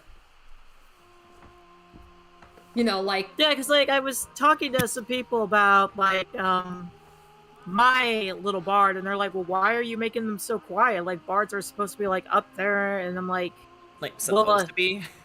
yeah, it's like, and I'm like sitting here and I'm thinking, well, their actions speak louder than their words. right? You know, Not to mention, she's kind of, because of her backstory, why she's so quiet as well. yeah, And it's not like she's mute or anything; she's just quiet. yeah, Like, she'll still talk, but yeah. they're like, well, that means you're just not getting into it. And I'm like, it's what? Mhm. Well, and that's where I just like I know with the character that I want to make for Boone, like, honestly, my biggest drive with creating the character, the exact opposite of Ark. Yeah, Ark is a very loud, violent martial class. Oh no, this one's she's a quiet wizard. So yeah, I'm going the complete opposite route with this character, because it's like, I know, as much as I love playing Ark, it's like, yeah, I wonder what would the complete opposite be for that one, and that's gonna be the character. That's the kind of character I'm playing. Yeah, that's a smart way to build a character. For me, I really want to play a dwarf fighter. I haven't really sussed out the details of their character yet, but I think definitely I'm gonna he's a guy, first off, heavily armored, and yeah, I just need more time to think about it, honestly, because I'm also very not familiar with Ravnica lore, and I don't think I'm gonna be able to keep up with you guys, but I'll do my best. Moreover, I just want to play a dwarf fighter. Okay. Well, that's like, well, I know a big thing, especially with you, Jordan, is like because I know you've been like, you've pretty much kind of been stuck as forever DM, and I know we really need to break you out of that. We need to give you an opportunity to play. Like, I don't know if you guys can see it, but I am definitely feeling the fatigue. So this upcoming Neopets one shot that Brian's running is definitely going to be a good breath of fresh air for me. That's when I'm playing my Artificer. Is with Brian. Is with Brian. That's where I'm actually going to try an Artificer. Yeah, and then there's, well, unfortunately Jordan can't join my first one shot, but I do have a second one shot in the works. Yeah, I'm actually working. I'm actually working on the character for yours, Jen. Yeah. I haven't created a character yet for yours, Jen, but we gotta talk about that. Holy shit, Samurai Jack! Amazing. Yeah, that was one of the past ones that we did. I approve because Samurai Jack.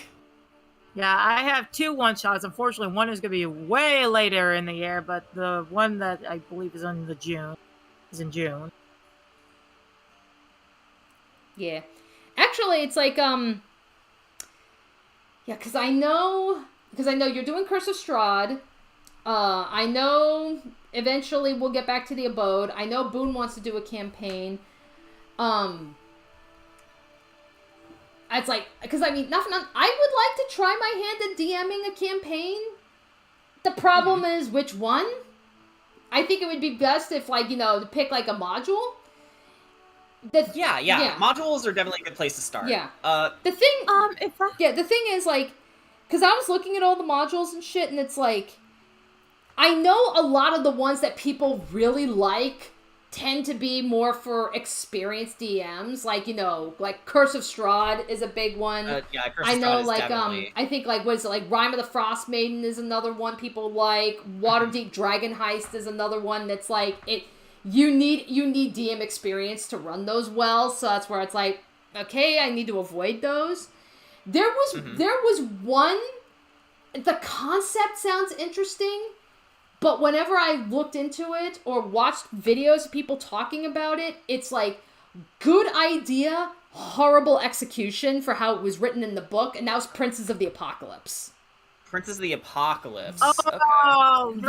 The Underdark. Yeah. The Underdark saga. Yeah. Yeah, because, like, that one, like, Princes of the Apocalypse, the idea sounds interesting. Like, you're pretty much stuck you're in the country, there's 4 cults, each of them representing one of the elements, and it's like, yeah, those are your antagonists, and basically they're trying to bring, like, their patron elemental prince into the world and causing the apocalypse. So it's like, the idea behind it sounds interesting because you're dealing with different cults. They each have their own different values. The leaders sound interesting and shit. But the big thing that I was finding that at least what people were saying was they were trying to advertise that this is it's an open world game. But when you really play it, it's really not.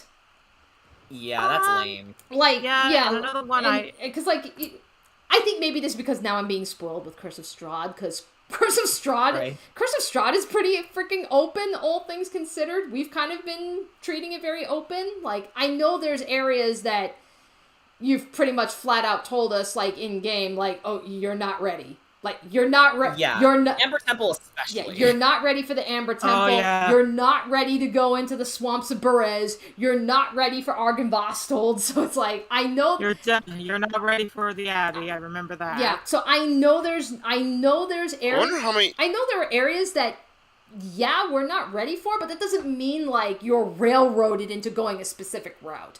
And that's what and that's tragically what it sounds like Princes of the Apocalypse is.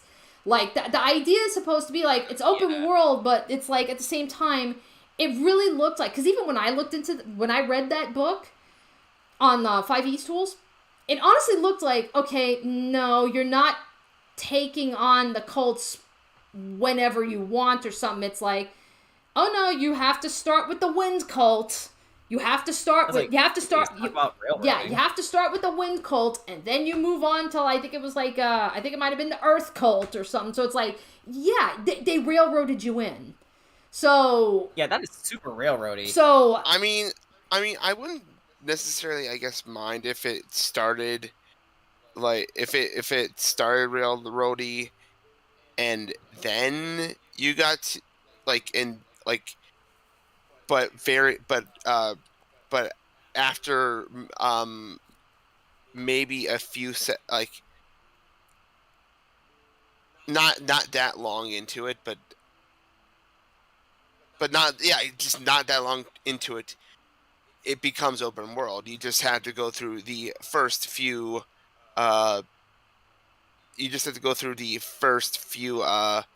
railroady whatevers, you know? yeah. I mean, Yeah. okay, that would be a good idea, but from the sounds of it, it never gets good, Yeah, and that- that so- makes Oh it. no, that's a problem. That's the problem. I think it's. So it's like I just think that, yeah, it's an interesting idea. But if I was absolutely determined to run Princes of the Apocalypse, I'm basically having to rewrite the damn thing. And Yeah. Not to mention- I don't know if I'm ready for that commitment. Yeah. Yeah, Also, like another. I will definitely say, Curse of Strahd, I had to rewrite a tons of things for. But at the very least, Curse of Strahd is solid enough to where I don't have to do it consistently, but there are a lot of areas where I did have to make a lot of changes, mainly for, like, NPC relations and, NPC personalities. And, well, you know what happened with the Death House. Right. Oh my god. And, I've heard that that is a very common party killer. Well, yeah, that and actually the old mill, which is the old bone grinder in the original module. I did run it in a few areas neat, but I did also run it so I don't have to kill you guys. Like I took a lot of suggestions from Lunch Break Heroes' videos on Curse of Strahd. Like, those are super, super helpful if you ever want to run Curse of Strahd. Like, he has so many good ideas that I actually incorporated into the games. But the biggest thing was splitting the Coven, because once they're all together, their challenge rating rises because of how the Coven abilities work. And you guys would have been fucked.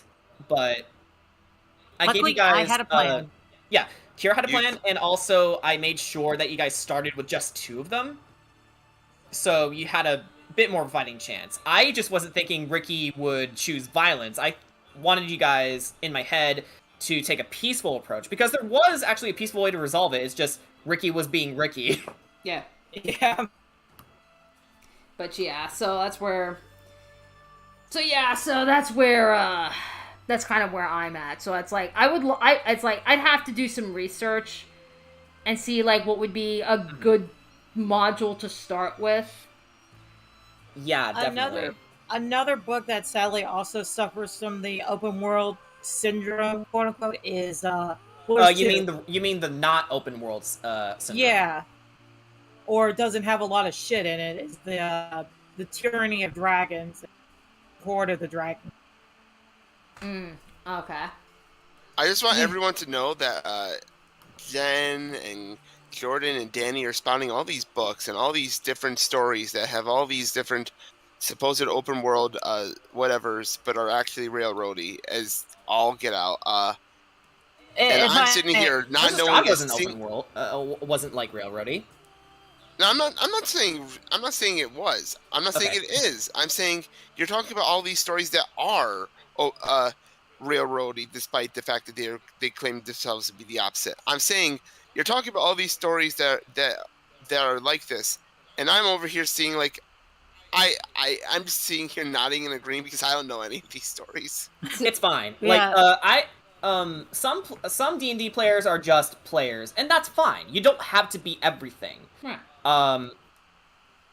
Right. But Going back yeah. to the Tyranny of Dragons and Horde of the Dragon.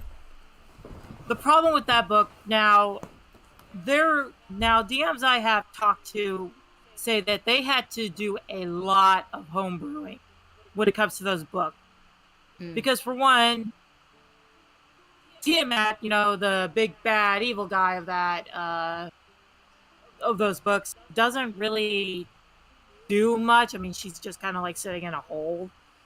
And the freaking dragon cult that surrounds her, they don't do much either. Like, they don't get really involved. Like, you hear rumors like, oh, the dragon cult, they got all this treasure. Oh, they're trying to resurrect Tiamat. But it's like, why should the party, quote unquote, care? Yes, Tiamat's It doesn't give them a reason to care. Right. Right. Holy shit. Right. But it's like one DM literally had to homebrew that the cult of the dragon was literally taking over the political status of the Forgotten Realm. Basically taxing everybody, taking money, taking all this shit and taking it back to their lair. Gives the party like, okay, so they're basically taking over the fucking kingdoms. And they have to stop them before Tiamat takes full control of it. Okay. But it sounds like Tiamat, from these recollections, is more of in the B plot of the main plot, which honestly it should be the other way around, right? Right. Credit where it's due. I don't know what people have said about Curse of Strahd, but No, people love the fuck out of Curse of Strahd. Yeah. I was just saying, at least whether you like it or not, I think it naturally makes it easy to have it just naturally makes it easy for Strahd to be the bad, not just be the. He's not the B plot. Everything else is the B front plot. And center. He's and he makes it, and he's not just sitting around. Well, he is sitting around, but he's also not sitting around. If that makes Well, He's okay. scheming behind the curtain. The way at least the way I'm running Strahd is, he is preoccupied with his own plans right now. But the plans I made up is what I made up for you guys specifically. But in general, I'm running Strahd to be someone who's got more things going on behind the scenes that he's not telling the party, and it's not the party's business to know in his mind. He's got more important things to do than to babysit you guys, basically. He's got his own ambitions. Yeah. And that's what, hopefully, I hope that's what makes him unsettling for you guys, because you don't know every single facet of his plan. He's gonna sacrifice you, and you know that he hopes to do it to release everyone from the realm that they're trapped in, but to what end? My aim with Strahd is to keep you guys guessing, basically. I'm not sure if I succeeded in that front. You let me know, but yeah. Mm-hmm. No, I'd say so. It's like, okay, hey, Strahd, you're about to sacrifice your lover reincarnated.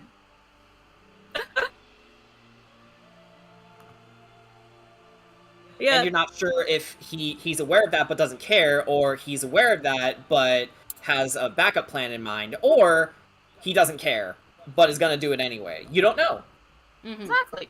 Or maybe we're not. Maybe Kira's not the sacrifice. Maybe he's just saying that to keep her on her toes. Again, you don't know. Exactly. And that unawareness is the horror aspect of Curse of Strahd. In fact, honestly, I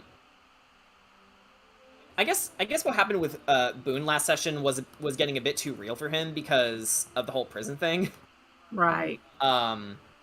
but I understand Curse of Strahd being scary is the point. Right. Yeah, and sadly, even though Tiamat is like one of the greatest bad guys in D&D, Yeah, if not the biggest.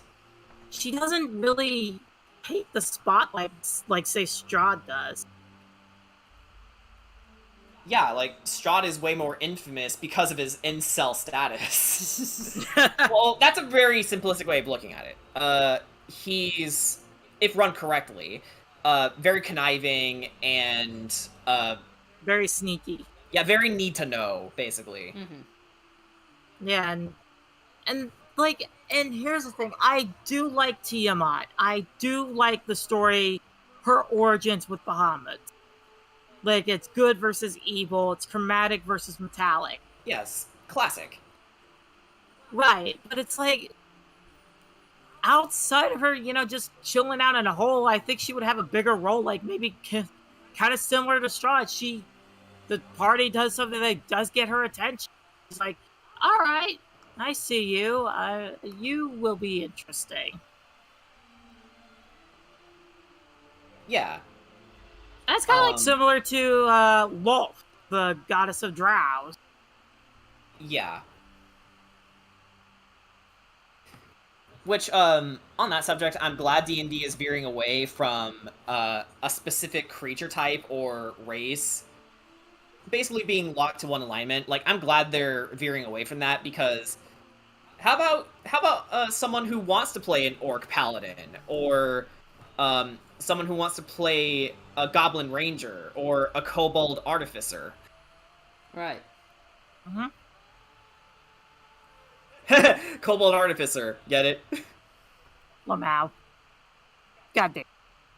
I have to give you a hand to that one, Jordan. Okay, that is just evil even for the macaroni art running gag. We're not even playing Curse of Strahd right now! I'm not sorry. And that's the problem. Yeah, meanwhile, Kedrot's been kidnapped. Yeah. And Despair. Kira is freaking the fuck out. Oh, everybody's freaking out. That's where it's like, Bruh. well, that's like, even like in our, because in our server where we do all of our D&D stuff, like, we have like a channel where we do RPing on the side, and it's like, I know like today I posted a little something for Arc, and it's like, this is definitely something I'm going to be playing more with next session, because it's like, I know everybody's freaking out, because like, oh my god, they just took Kedrot and shit, and it's like, I don't know, the way Arc's pissed. I think Arc is no. Don't get me wrong. I mean, he's upset that, like, yeah, of course he's, yeah, Kedrot got taken, but Kedrot can take care of himself. But it's like Arc probably has like full confidence that Kedrot is gonna be okay. Arc's just pissed about everybody else that's like crumbling down. He's like, now you got me pissed. Like, he's more, like, Art's probably more upset about the fact that everybody else is upset. Yeah. Yeah, and Ricky posted something in the side RP that is definitely telling about his character. Mm-hmm.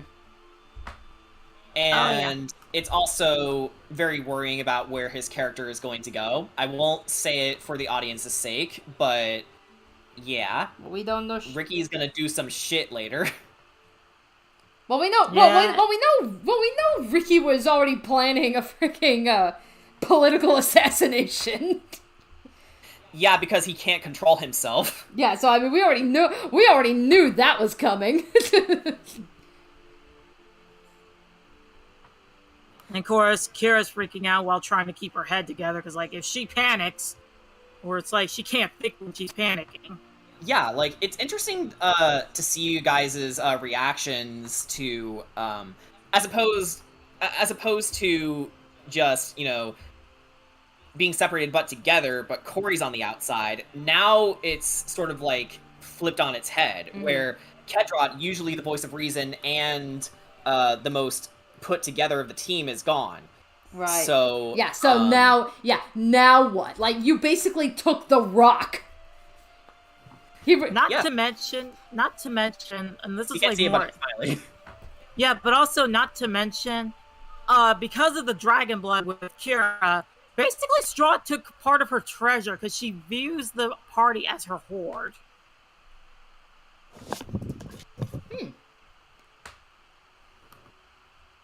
Which in a way is kind of cute, but I don't know how other people will see it.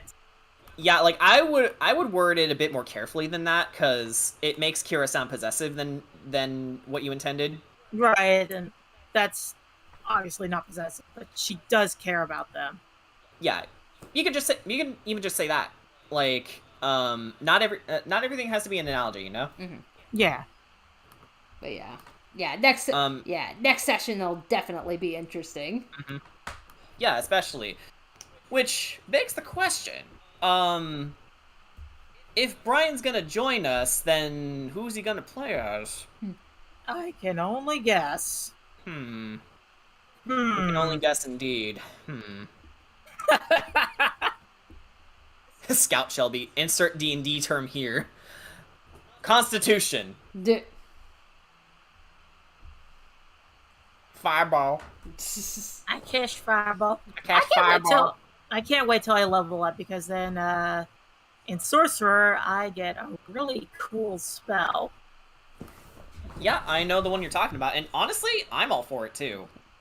All right. I also think I also get another level 1 spell slot too. Okay. Well, Sorry, Danny? other than that, well, I think like at this point we're just kind of rambling at this point. So I mean, I think I think we're actually pretty good stream wise. Yeah. I mean, we set out what we set out to do. Yep, we made 2 character sheets. You know, Mr. Maniac gave us a fun concept that we had way too much fun with, and then Brian asked us to do an Inosuke. Cheesecake downstairs if you want some. Okay. All right, but I think that's I think that's about it. I definitely gotta, like I said, I gotta do these more often. Yeah, I gotta kind of get back into the habit of doing these because these are fun. Yeah, like this was a lot of fun. All right, so with that said, so this coming Saturday, this will be our next Curse of Strahd session, right? Yep, 7 p.m. All right. Yep. All right, so we will see you all there. Okay, so good night, and thank you for joining us.